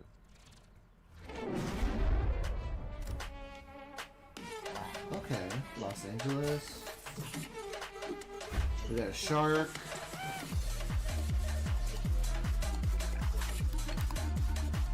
Hey there, I'm Jules Gill, one of your hosts of FGS Live from LA. Stay tuned immediately after the Future Game Show and Exodus Extended gameplay reveal for more world premieres, demo drops, and maybe even a cheeky surprise. Cheeky how? FGS Live from Los Angeles, hosted by our very own Amy and Jules. We do love them. You guys break a leg. Right now, let's get back into the games with a closer look at The Lift, a supernatural handyman simulator inspired by the SCP Foundation. SCP? Hello, Future Games Show. I'm Ivan from Fantastic Signals, and I'm here to tell you more about our upcoming supernatural handyman simulator, The Lift. The Lift is an immersive story-driven first-person simulator where you play as an engineer on a mission to investigate and restore a massive research facility abandoned after a mysterious catastrophe. From day one, it was paramount that The Lift feels really good to play. All interactions with the world are built to be extremely tactile, so it's not just about what you do, it's about how you do it. How it feels organized, dedication, rotate, sweet.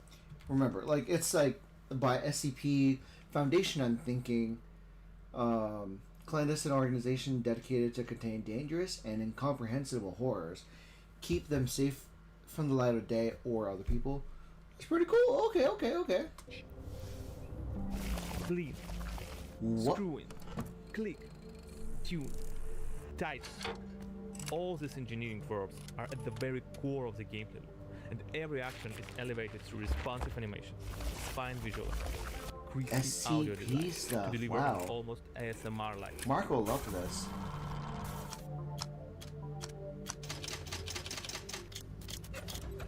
What are the coins for?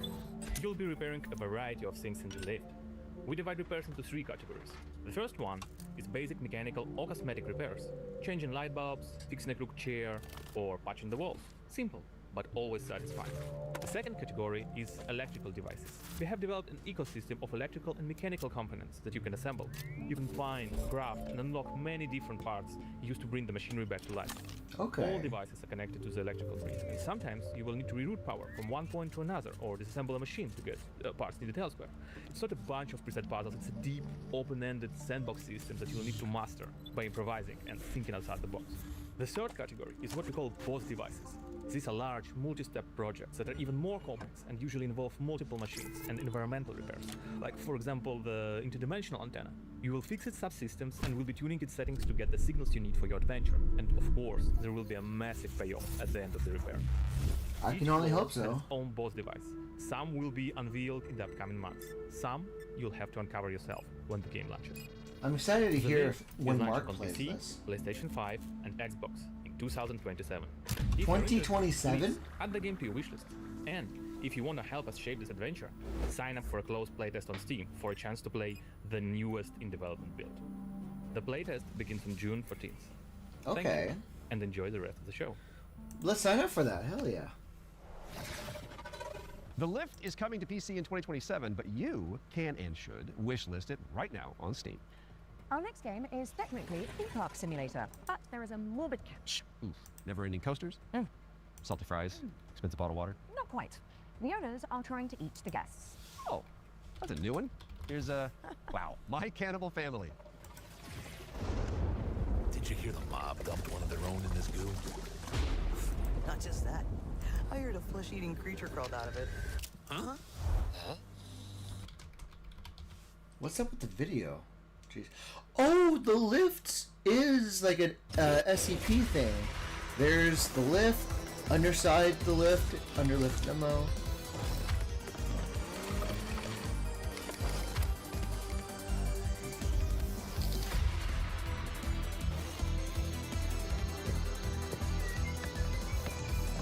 This like the Lift was a SCP game that was in 2018. Max is a troubled teenager forced to deliver pizza. When the elevator gets stuck between floors, he finds himself trapped, caught between his past and future. To ascend, he must uncover missing buttons and confront fears that pursue him. That is sick. And then the other underside is a single-player survival roguelike horror game. This year, okay, with the randomly generated locations in permadeath, a mysterious labyrinth of post-Soviet apartments draws you into an atmosphere of solitude and plunges you into the darkness of the unknown. Ooh, I'm gonna put that on my whatchamacallit?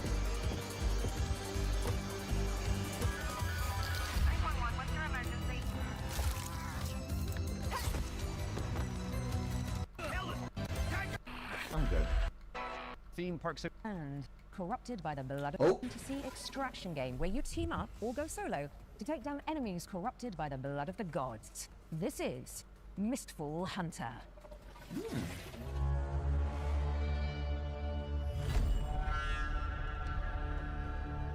Oh. I am very sorry. I didn't know your game. I'm excited for what I'm expecting. Oh. Somehow excited. Somehow I'm excited.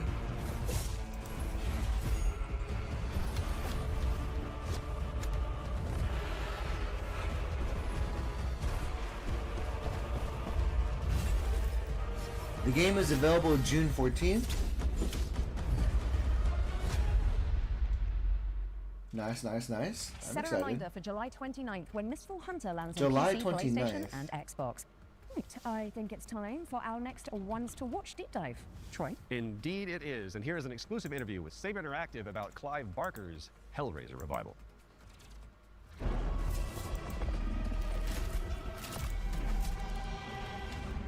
Hi, I'm Anthony Default from Saber Interactive, and I'm the narrative director on Hellraiser Revival. The backstory for the player character Aiden is that he's this guy who has his entire life been consumed with yearning. From an early age, he's sought out crime, drugs, sex, danger, in order to feel more, to experience more. By the time we meet him, he's met a kindred spirit, his girlfriend Sunny, and the two of them have entered this infernal spiral into depravity. You crave what we offer. Your desires so plentiful. In the game, you'll use this mysterious puzzle box artifact called a configuration to rip apart your enemies, and also it's a puzzle box, so you can... We went back to Artworks.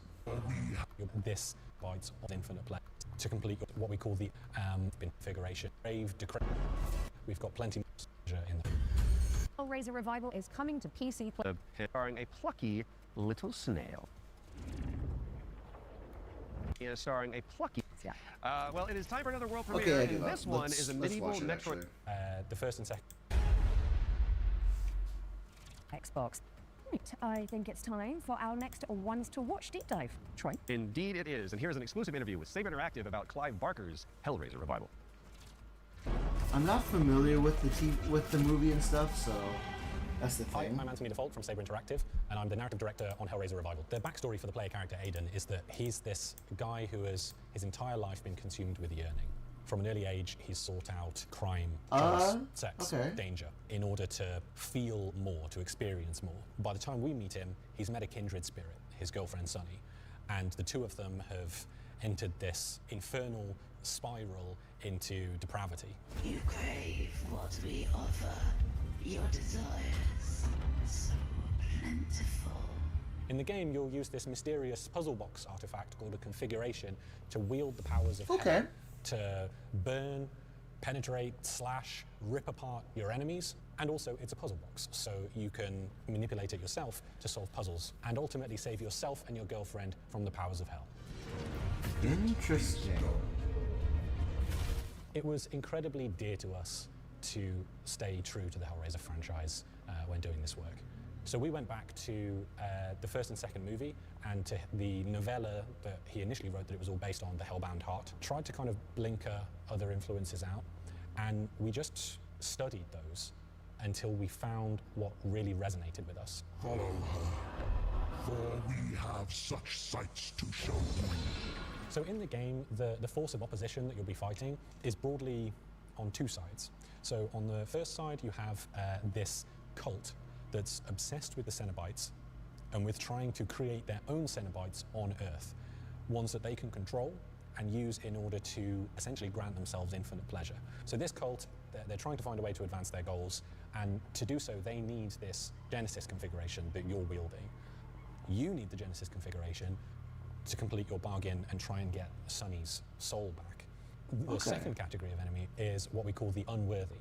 So these are beings who have used configurations themselves in the past, and in most cases have been like interred into the labyrinth where they've been tortured for some sort of eternity, and who are now released by the actions of the Genesis configuration and are seeking you, thinking that you're their way out, you're their way to freedom. So they're these depraved, decrepit souls who are desperately trying to kill you and take what's yours.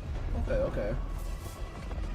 Clive Barker's Hellraiser Revival is coming to PC and consoles in 2026. We've got plenty more to show you throughout the year, so stay tuned. You can wishlist the game now to join in, or you can follow us on social October, media, is that what you're saying? himself will often be in the replies. Thanks for watching, and take pleasure in the rest of the show. Are you saying it's October? Make your devotion known. Clive Barker's Hellraiser Revival is coming to PC, PlayStation, and Xbox later this year. So go pin it onto your wish list. Because of the pin, got it. Yeah. Well, it is time for another world premiere, and this one is a medieval Metroidvania starring a plucky little snail. Snail? Metroidvania snail.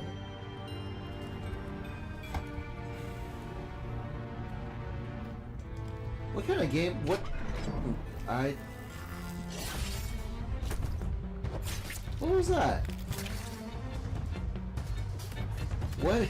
What am I watching?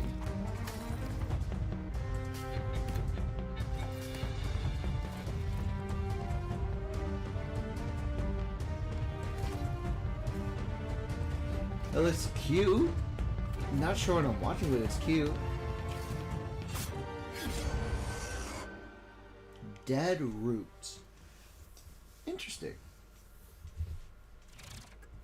Deadroot is coming soon to PC and Xbox. Drop the devs on wishlist to show your support, and you may as well keep that Steam tab open, because we've got another great game up next. And this one is The Road of Dust and Sorrow, a pixel art survival horror game inspired by Silent Hill.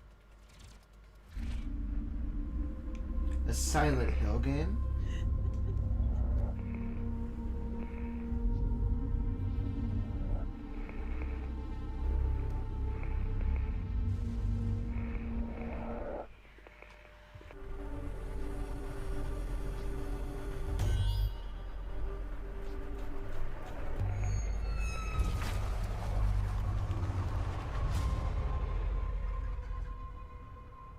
Okay, The Road of Dusk and Dawn. Sorry, okay.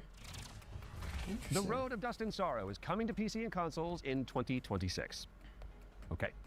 Our next game was revealed late last year and is a stunning reimagining of... Are you seriously going to intro this one whilst I'm standing right beside you? Yes. My bad. Our next game was revealed late last year and is a stunning reimagining of Lara Croft's 1996 adventure. Lara, played by yours truly, will visit the jungles of Peru, the ancient ruins of Greece, and This much more. game looks Here's the team behind the game beautiful. to dive deeper into Tomb Raider: Legacy of Atlantis. Hard woman to track down. I think we saw this trailer during the Games Fest, during Friday. Down.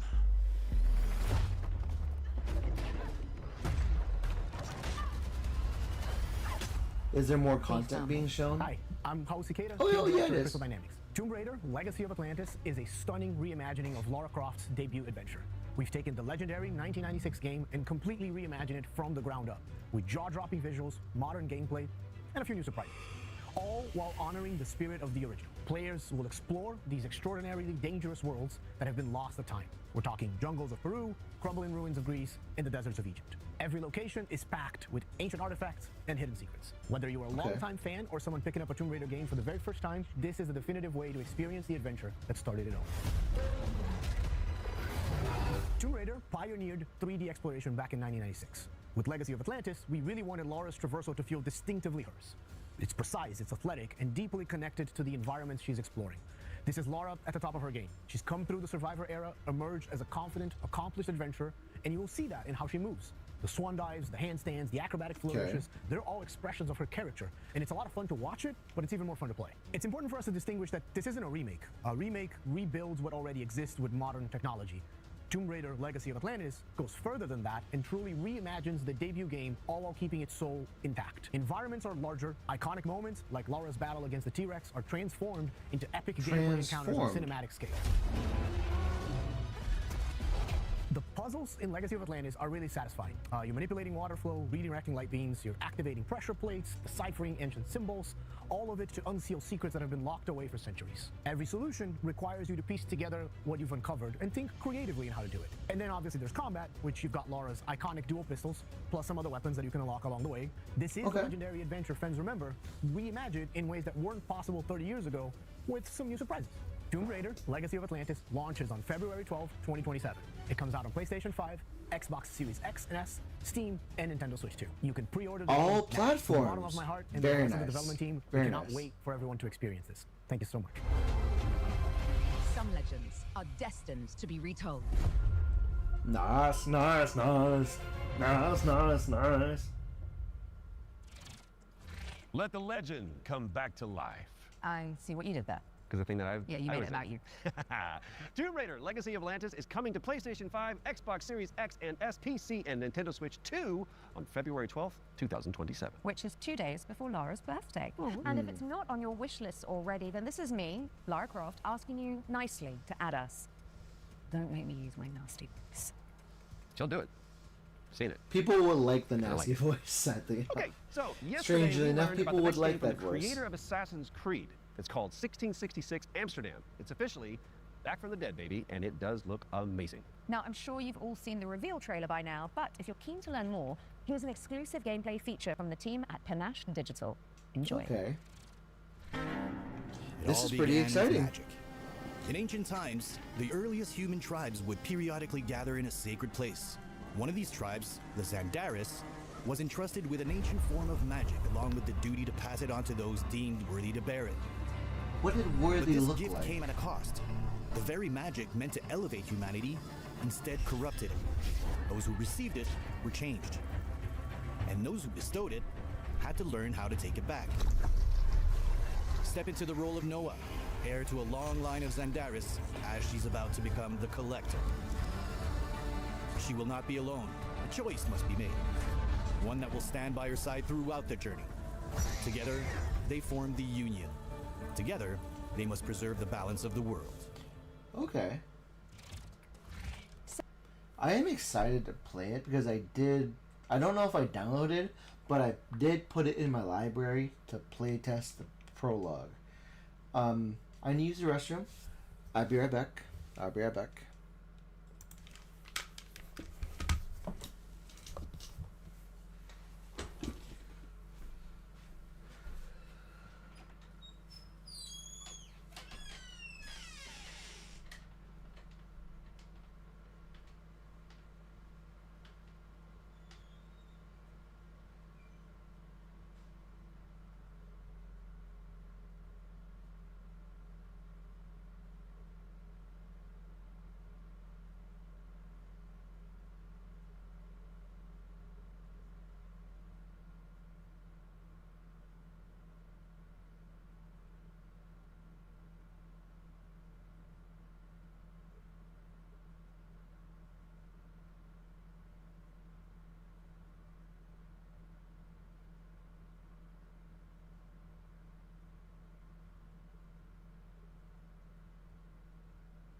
1666 Amsterdam is coming soon to PC, but you can wishlist the game and play the prologue on Steam after the show. But we do still have one more great game to show you. If you've been holding out for a spiritual successor to the Mass Effect games, which I know a thing or two about, you need to know about Exodus, the planet-hopping sci-fi RPG coming to PC and consoles early next year. Now, the dev team, Archetype Entertainment, is made up of a bunch of ex-BioWare talent, including Drew Karpyshyn, who is the writer of the first 2 Mass Effect games, and Knights of the Old Republic, so you know it's got the juice. The team over in Texas have put together an extended gameplay reveal led by the game's director, Chris King. That is coming up next, but you should stick around after for our sister show, FGS Live from Los Angeles. Right then, the time has come, the walrus said. I've been Alex Moulton-Regan. And I have been Troy Baker, and this has been the Future Game Show Summer Showcase 2026. Oh, you nailed it. Good. Which means it is time for you, my dear friends, to enter the world of Exodus. Enjoy. So, I think I'm going to Exodus, but I really did enjoy the parts that we did see in this Future Game Show. But let's see what's in here. But let's see if there's anything else we can watch. Because I'm not interested in Exodus per se. We got your back, June. Things go bad, we'll kick in that door. Okay, that is going to be difficult. Shaping up to be a most fortuitous partnership. Seeing too much now. I'm claiming the secrets of this world.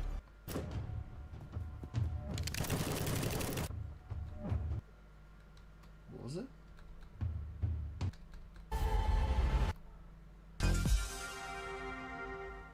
From Los Angeles, okay. What is this game?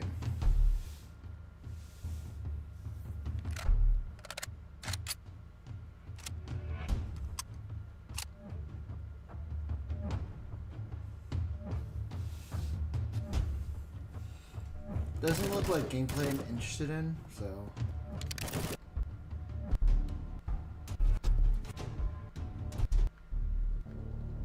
Terminal War. Okay. FGS Live from LA. My name is Jules. And I'm Amy, and over the next 30 minutes, we're going to be bringing you even more exclusive trailers, developer interviews, and of course, a wee spring... There's Terminal War, Bell's Fanfare, Alcahest, Veil Rescue? Of world premieres. Now, as we travel this road together, don't forget that we've got a Steam page that's got a curation of all the games featured across both showcases, and of course, you can wishlist them all right now. Up next is an exciting reveal for Bell's Fanfare, the viral sensation. This looks like Zelda. Okay. Again, why did I think Zelda? Legend of Zelda. Interesting. Maybe the art style makes me think of the Zelda. Oh yeah, I know it's a Zelda game for sure. This is a Zelda game.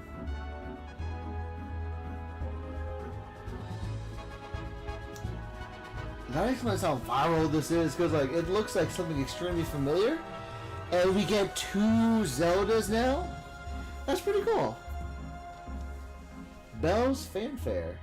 Next year. That looks pretty cool. Oh man, I can't believe how good Bell's Fanfare looks. I will be putting every notification bell on that I can, because 2027 cannot come soon enough. Next, we're off to the action-packed world of Alcahest to take a look at the game's physics engine in action. Physics engine? What is this? Is it physics? Okay.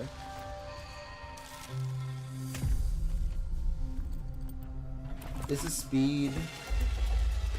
Okay.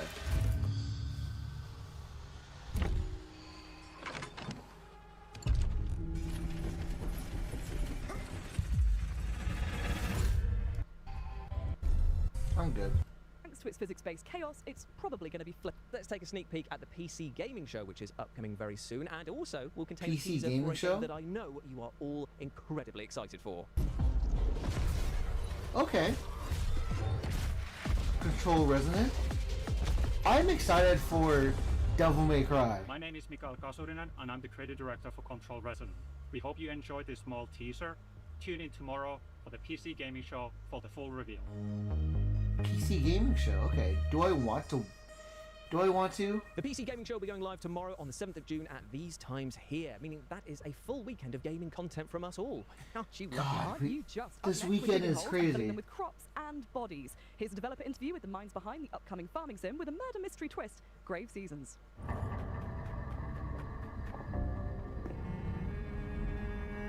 My name is Emmett Nahill. I am the narrative director and co-founder at Perfect Garbage Studios, and we are creating Grave Seasons, our murder mystery farming simulator. In Grave Seasons, you not only have to grow your farm, build your relationships, but also figure out who the supernatural serial killer in town is going to target next. And as you play through, as you learn this killer's patterns, the year comes to an end, and as you start again, a different supernatural serial killer will be active at the start of the game. We essentially have a campaign for each killer, so they're fully scripted, fully unique storylines. It's a limited pool, but each time you start a new year in Ashen Ridge, we ask you to sort of re-enter town, and a different killer will be active. We do want dating and romance to be really well integrated into the world, so you potentially could end up Those are romancing some the killer big who's muscles. active. But as you romance, you'll learn more and more about these characters, delve into their backstories, and if you're romancing the killer, that same NPC's romance storyline will be different than if you've romanced them when they are not the killer. And your task isn't necessarily to catch them. You're not a cop. You're not a narc, really. Your job is to protect who's next if you want to. So you can craft and forage and find different ways of protecting the next potential victim from the killer if that's what you want to do. Or if you want to just watch chaos reign, you can do that too. So we can't say exactly how many killers there are right now, but what I'll say is that we do track and understand how much chaos you've sown in town. The game is paying attention to the choices you make or don't make. First moment, also, I'm authority. You change and draw you to different spaces. The mix of, I will, Thanks so much to the team at Grave. I think it's time for our first world premiere, right? Take a look. Oh, that's right! Oh!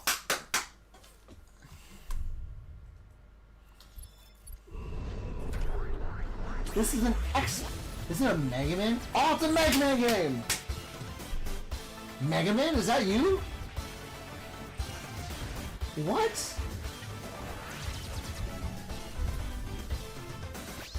It's a Mega Man game!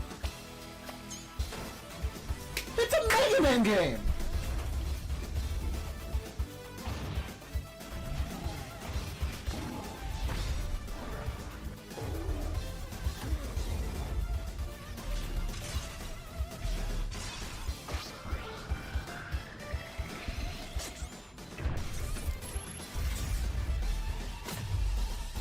Gemini. Oh my god.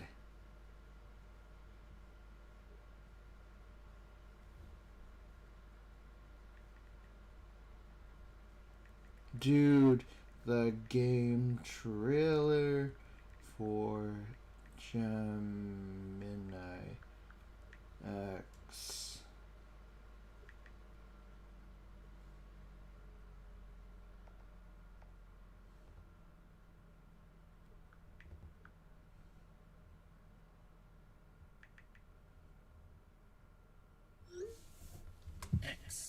There's like, oh wait,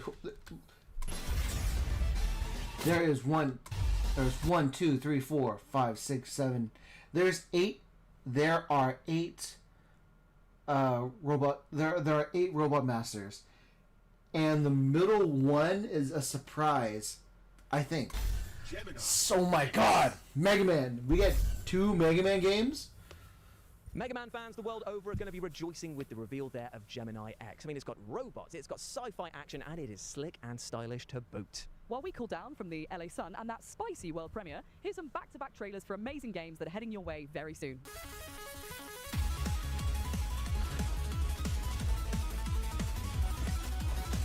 Wait, what's the... Back-to-back trailers for amazing games that are heading your way very soon. What's the first game? It's Veil Force, I guess. It looks pretty cool. You get robots. You get all these weapons. Fast-paced roguelike. Ooh, hell yeah, buddy.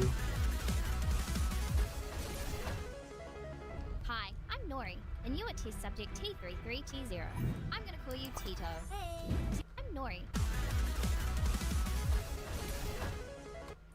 Veil Retute? Or what?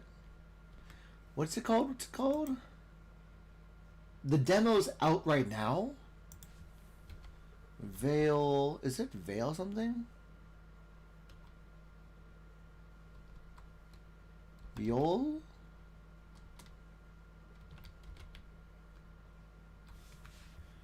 Where's Game Show Fest? Which game is it? It's, I couldn't even figure out the name of it.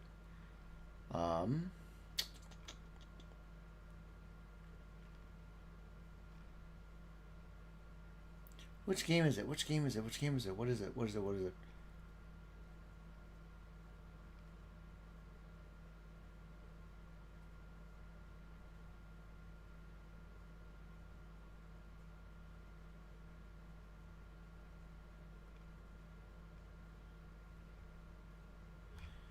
What's the oh, VED. The word is called VED. Okay. Hi, I'm Ved, Nora, and you are test subject T33T0. I'm gonna call you Tito. Ved Together, Recure. we're gonna take the world back from a bunch of nasty shadows, and we're gonna save my lost baby Michaels. I'm You good. What was this game? Hold on. Portal? It's a Portal game?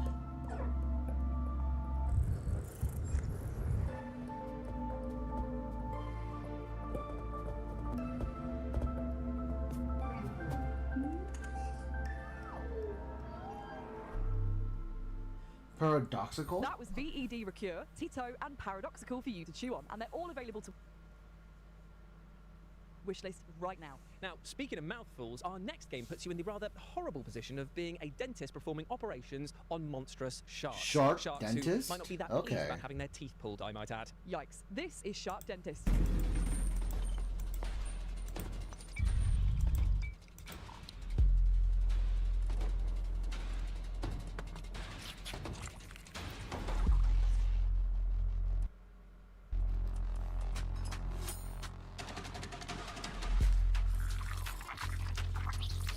Wait, if this is Shark Dentist, then like, are the sharks already dead or what's up?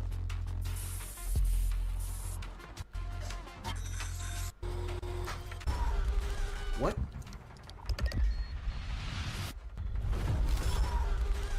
Oh, the sharks are alive. Okay. Okay. I guess that's the Well, game. As they say, a harpoon a day keeps the sharks in your dentist's office away. No one says that. Fair enough. Shark Dentist is coming soon, so wishlist it right now if you like the look of it. Now, from tooth to horrible truth now, and that is that the orcs in our next game, well, they're flat out broke. This is Don't Kill Them All. The orcs are broke?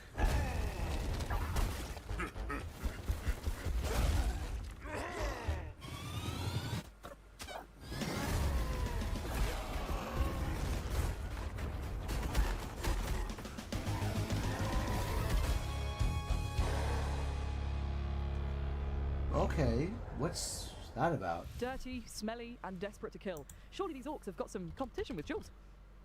You can wishlist Don't Kill Them All right now, and there's also a free demo on Steam. Thank you, Amy, for those powerfully hurtful words. But thankfully, though, I can scrub that insult from my mind with our next game because it's time to chat to the developers behind the one and only Power Wash Simulator 2. Embody their war chief and lead them out of misery in this brutish strategy game with base building where one orc outburst can turn the victory into disaster, forge bonds between units, shape their personalities, and unleash the true potential of both in and out battles. Interesting. It's a okay, that's interesting. Ooh. Power Wash Simulator 1 exceeded our expectations. Really, really happy with the reception. I'm proud of Power Washing Sim. I haven't played it. I'm not interested in hearing. I'm not. Chatting with us. Alice, if you chuck a well prep. Let's do this by the book. Roger that. I think I heard him. Oh. Hide.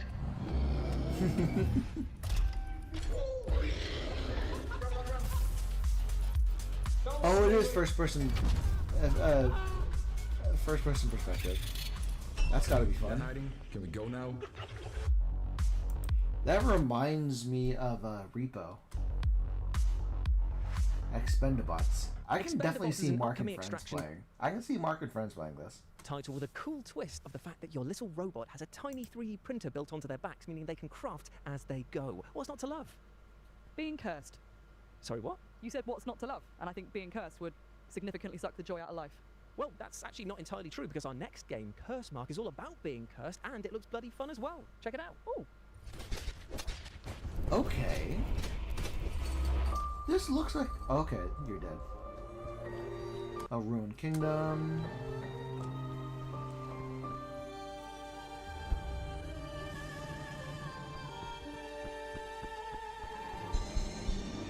Craft a new build.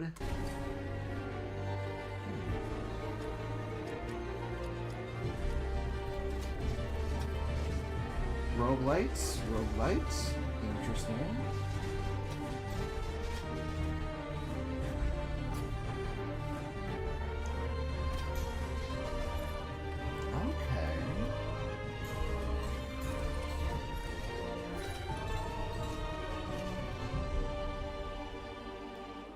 Curse Mark, interesting. With near infinite ways to tweak your build and customize your... Has been my like this No game. doubt, Curse Mark is going to keep roguelike fans engrossed for ages, and it comes to early access on What's June 8th. Hellcard? Indeed, it does. Now, our next game is a little strange, but bear with me in a pretty literal sense here, because Barbarian Saga, the Beastmaster, is all about using the power of animals to overcome huge challenges. Take a look.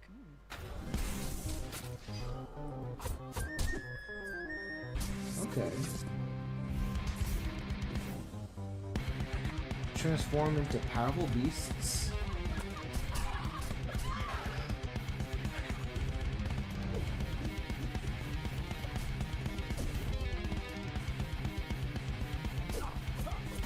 Okay.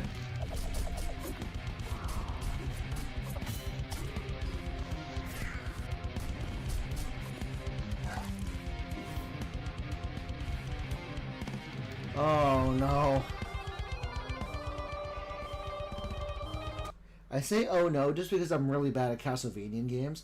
I barely was able to get through Hollow Knight, and I'm still scared of my playthrough with Silksong.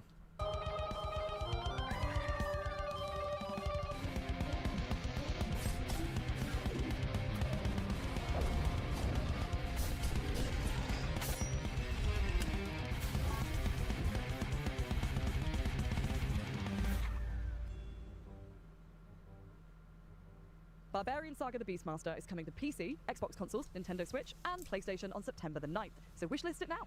Next up, we're about to take a deep dive into the aquatic horror title Dark Mass, who have got a very special announcement for us all. What is it? Shadow dropped? This place has been buried for centuries. Why do you have a skeleton with you? Sure.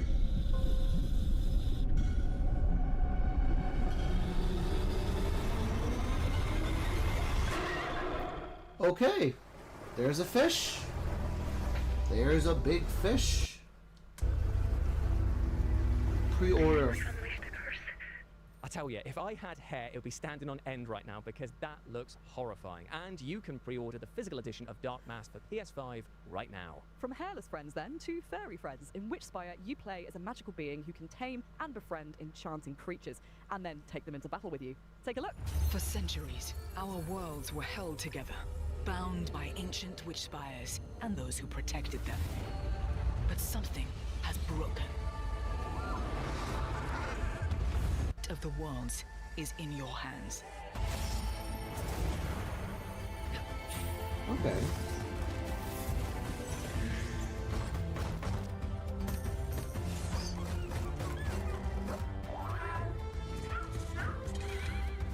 Okay, I'm good.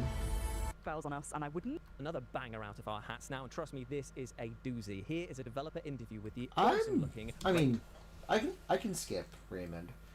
I appreciate Rayman and what he's done, but I'm good.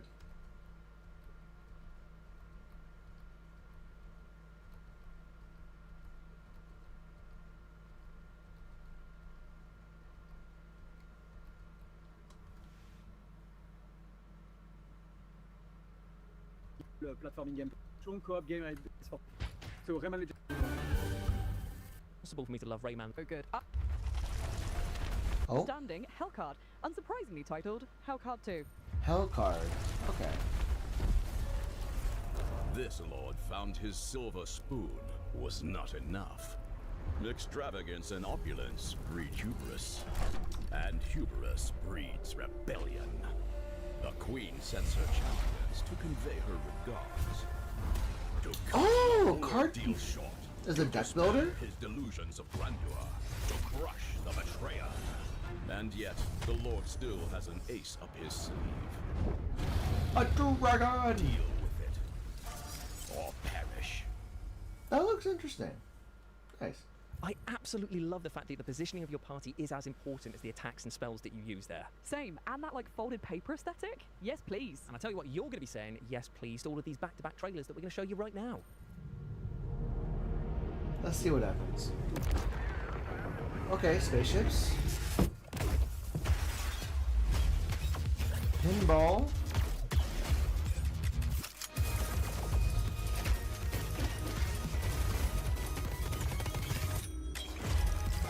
I'm good. Wow! You can farm! Wow!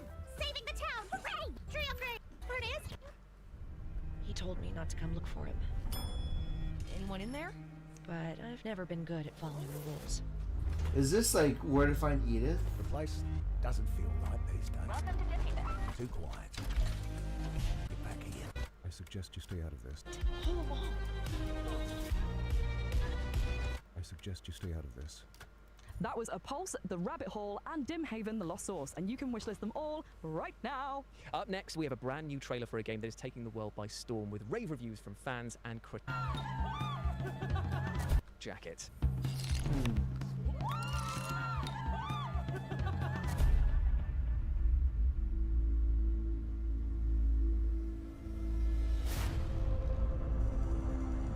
Show me what you can do.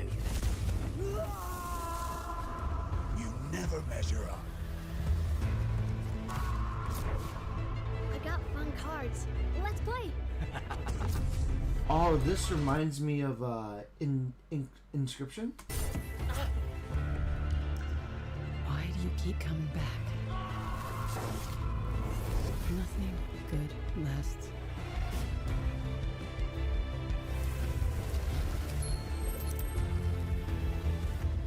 Take the coins. You've earned them.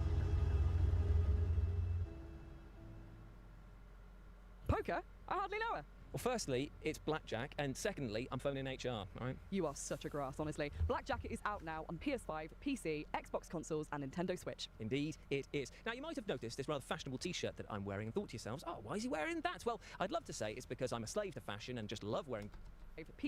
Which one is it? Is it Black Jacket? Okay. Well, firstly, it's Blackjack, and secondly, I'm phoning HR, all right? You are such a grass, honestly. Blackjack is out now on PS5, PC, Xbox consoles, and Nintendo Switch. Indeed, it is. Now, you might have noticed this rather fashionable t-shirt that I'm wearing and thought to yourselves, oh, why is he wearing that? Well, I'd love to say it's because I'm a slave to fashion and just love wearing dark clothing on one of the sunniest days here ever in LA, but it's actually because it pertains to the final game of our showcase and our next world premiere. Ooh, before we see what that could be, we just want to extend a massive thank you to everyone who took part in the summer showcase and live from LA, to all of you at home for watching and the team that made this happen. Indeed, indeed. And if you go over to Steam and type in Future Game Show, you can see all of the titles that we've had across both showcases, and why not show the devs some love and wishlist them all, my friends. But as ever, I've been Jules. I've been Amy, and we'll see you in Cologne in August for our run of shows at Gamescom. Bye. Bye. Okay. World premiere.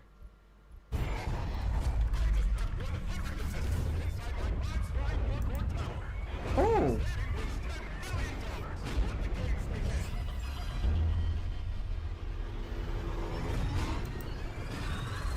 I've heard about this game. Okay. You survive a, oh my god.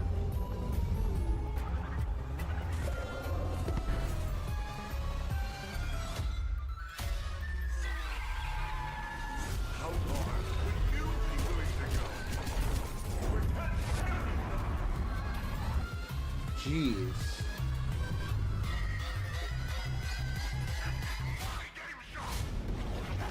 Hardcore game show? Jeez Louise. Oh my god.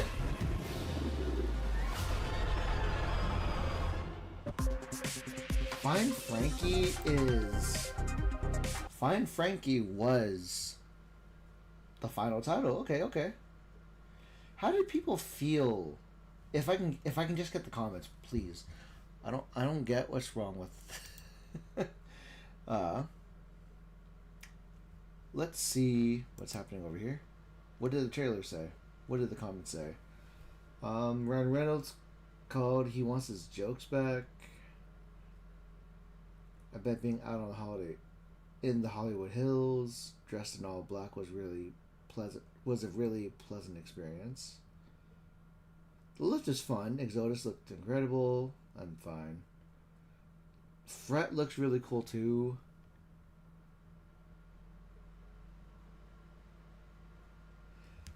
I mean, one would have. Wait, what the fuck? What the fuck? Hold on. What the fuck? That's right. We have the PC Game Show.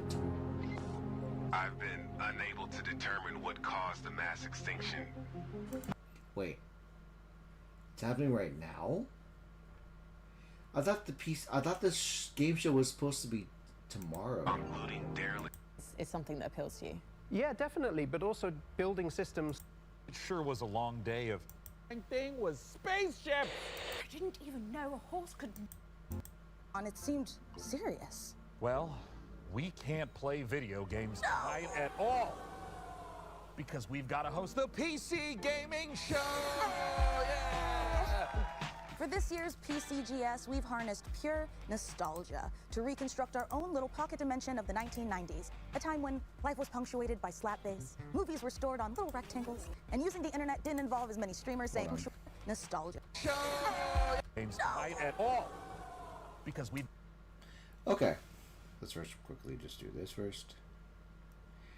And... okay, that was the, this...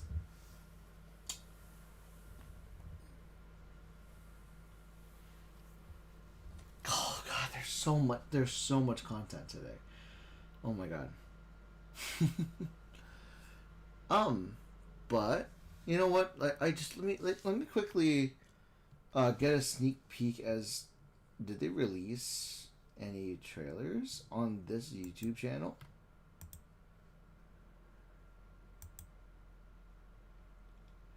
There's Outwards, Thief, Exo Rally, Dusker.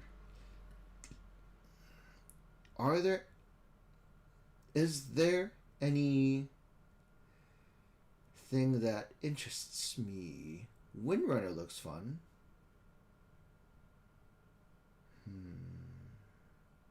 Oh, Cassette Beast is getting its own, getting a sequel? That's nice. Slash Zeppo Zero seems interesting. There's so many game announcements. Jeez Louise. Resident is getting exclusive trailer and developer interview on the PC Gaming Show. Okay, cool. Arcane Eats is interesting.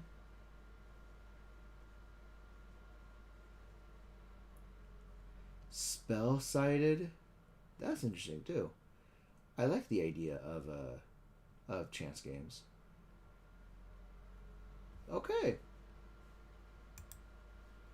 We've got to host the PC Gaming Show! That's just... Oh, sorry. I mean... Let's go ahead and check this out. I was not aware that the PC PC Gamer had their own YouTube channel. So, let's see. Video games tonight at all. Because we've got to host the PC Gaming Show! Yeah! For this year's PCGS, we've harnessed pure nostalgia. Let's make it a little bit faster because... of the 1990s, a time when life was punctuated by slap bass, movies were stored on little rectangles, and using the internet didn't involve as many streamers saying painful and confusing things to me. I don't understand this term slang. I don't get it. See, it wasn't even us. That was just a thing that happened in the 90s. Well, what fun. But basking in the warmth and laughter of a bygone decade won't keep us from bringing you plenty that's new. We've got a full 2 hours, that's 2, of trailers, over a dozen world premieres and developer deep dives for upcoming games. That would have actually been pretty impossible impossible to imagine in the 90s. Our brains were too busy managing our ridiculously huge Jinko genes. Plus, we're gonna build an awesome gaming PC, and one of you get to take it home. Let's get started the PC Gamer way with 3 huge world premiere trailers. Okay, let's see. With every step, we boldly explore the unknown. And piece by piece, we build an understanding of the strangest mysteries in the universe. Captain, our sensor array is getting unusual readings from... What is that? That is an oven! Repeat! It is out! A Star Trek game? I'm good. The information's... Welcome to 95, the start of a new revolution. 95. The information superhighway. A world ruled by the transistor, where power is measured in hertz and bytes. You can A place where build us your own freaks and geeks can be PC? free. No nations, no race, just ideas and knowledge. They call me a criminal, a hacker. While corporations spy on us and governments control us, they murder and kill and tell us it's for our own good. I'm not the criminal. I'm a freedom fighter with a modem. They can try to scare me, but they'll never stop me. Freedom fighter with a modem? Jeez. This is a death Axiom zone Systems game? takes very seriously any attempts to hack, infiltrate, or otherwise illicitly access our servers. Should you be found to do so, we will not hesitate to apply the full force of the law. Hack 95. Play the demo on Steam. I was 3. No. Yes, I was 3 when 95 happened. Okay.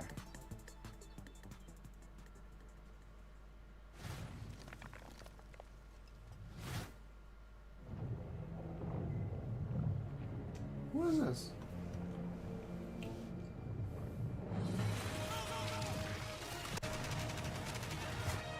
Okay, interesting. Classic Reborn. Comb. Well, that was a great show. Some of our friends come up kind of start out another world premiere. Willkommen, mein Liebling. Willkommen, mein Liebling. I am so proud of you. You could have turned back, but you didn't. I know that taking the step is not for the faint of heart. It is taken by those who seek something more. What is this?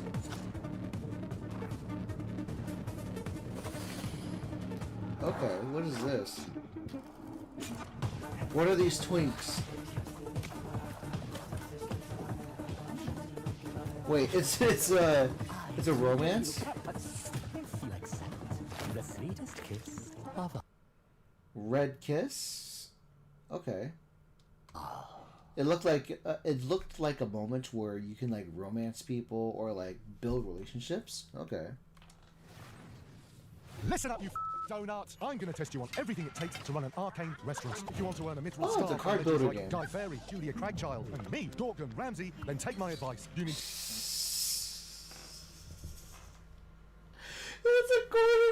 It's a game that riffs on cooking, and there's a Gordon Ramsay. to cook up tasty combos, hire the right crew, and stand tall in the face of cosmic horrors. If you think you can take the heat, get in that kitchen and show me some magic. Don't just stand there like a troll turd. Play the f***ing demo. Okay. Let the slaughter begin. Serious Sam? Getting serious now. Interesting. Oh, you're a big one. Nobody gets to be harder than me.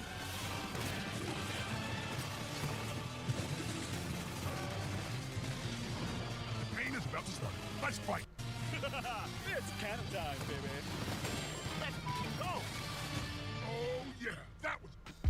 6 shapes to be precise. Which research for? It's me, Frankie. Oh, hi. Listen, We are straight from Remedy HQ. Okay, there's more content. Okay. Let's set that back up.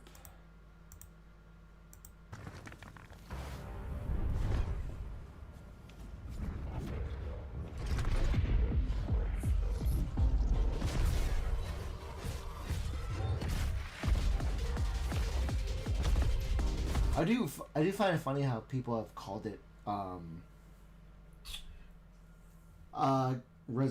Devil May Cry. I can see it. I can see the comparisons between Devil May Cry. Oh yeah, you can have multiple costumes or armor. Ooh, big boy.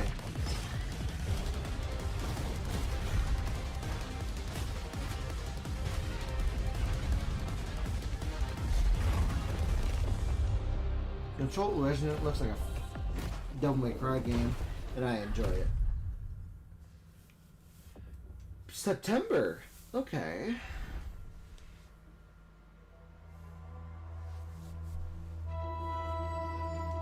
Finland.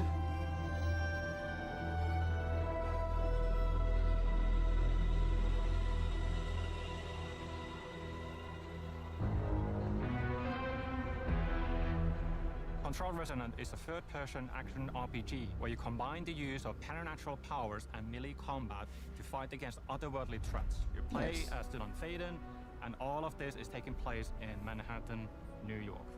In the first game, the whole game took place inside a place of power called the Oldest House, in this kind of a brutalistic architecture environment. With the sequel, that whole thing is kind of broken open. The containment failed from the first game, and now all of these supernatural forces that were inside the Oldest House have leaked upon the streets of Manhattan. There's a new threat affecting Manhattan in our game. It's called the patterning, and it is basically taking what is already there and restructuring and reorganizing it with this strange, otherworldly algorithm. And the resonance themselves are often found in this epicenter or this focal point of this localized patterning.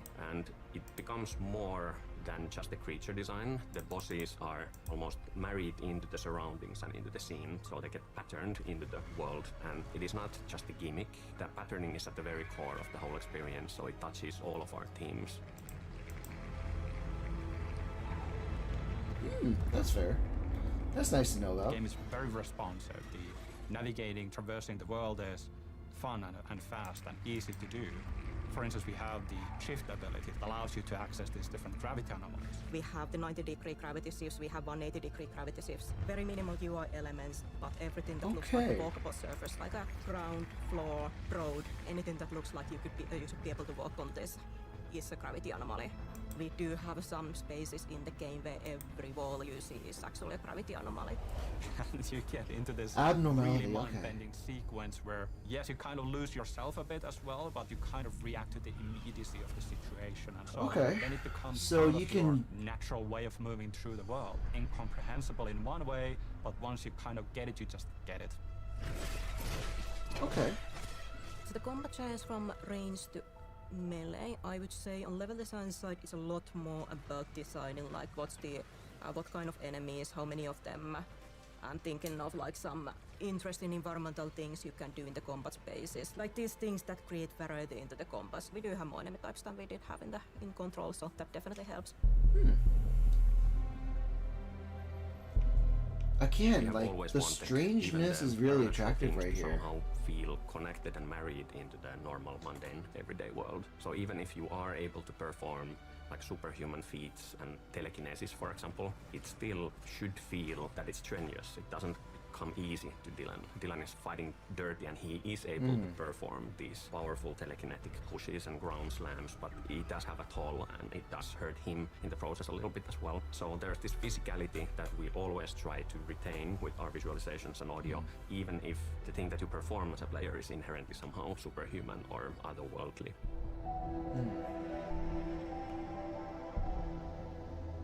When you take these different elements, these different pieces, the enemies, the shifting environment where gravity has gone bonkers, what you can do with your melee weapon, the supernatural abilities, we create this really interesting sandbox, and you feel like you have all the means to improvise. I think it's unlike anything pretty else. cool.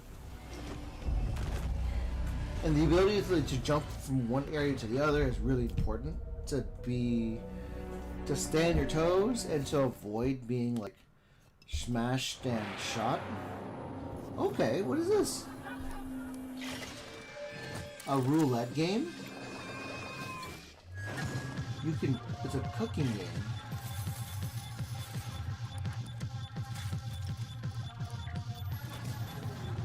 What is this? Shop?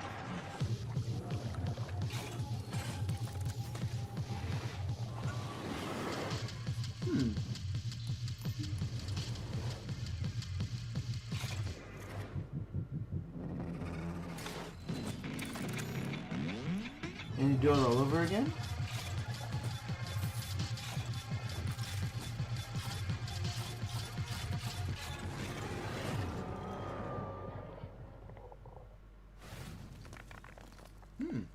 Interesting. You know what? That was pretty cool. I think we saw a lot of game trailers today. That was really exciting. A lot to digest. There was Crazy Taxi. The announcement of Persona 6 is in development. That's freaking cool. Oh my god.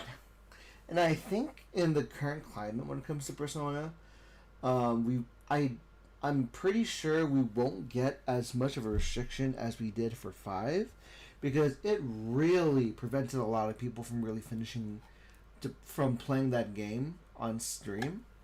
And then it was like so bad that it kept like 6 months, a year, like 2 years went by, and during those increments, Atlas became more and more acceptable of like the free advertisement that you would get from the people streaming the game because they love this game. But yeah, I think I'm gonna go ahead and I'm gonna lay down. I'm a little tired. Don't know why I'm tired. But when we come back, we might play some of the demos that we checked out. Thanks for watching, and I'll see you next time.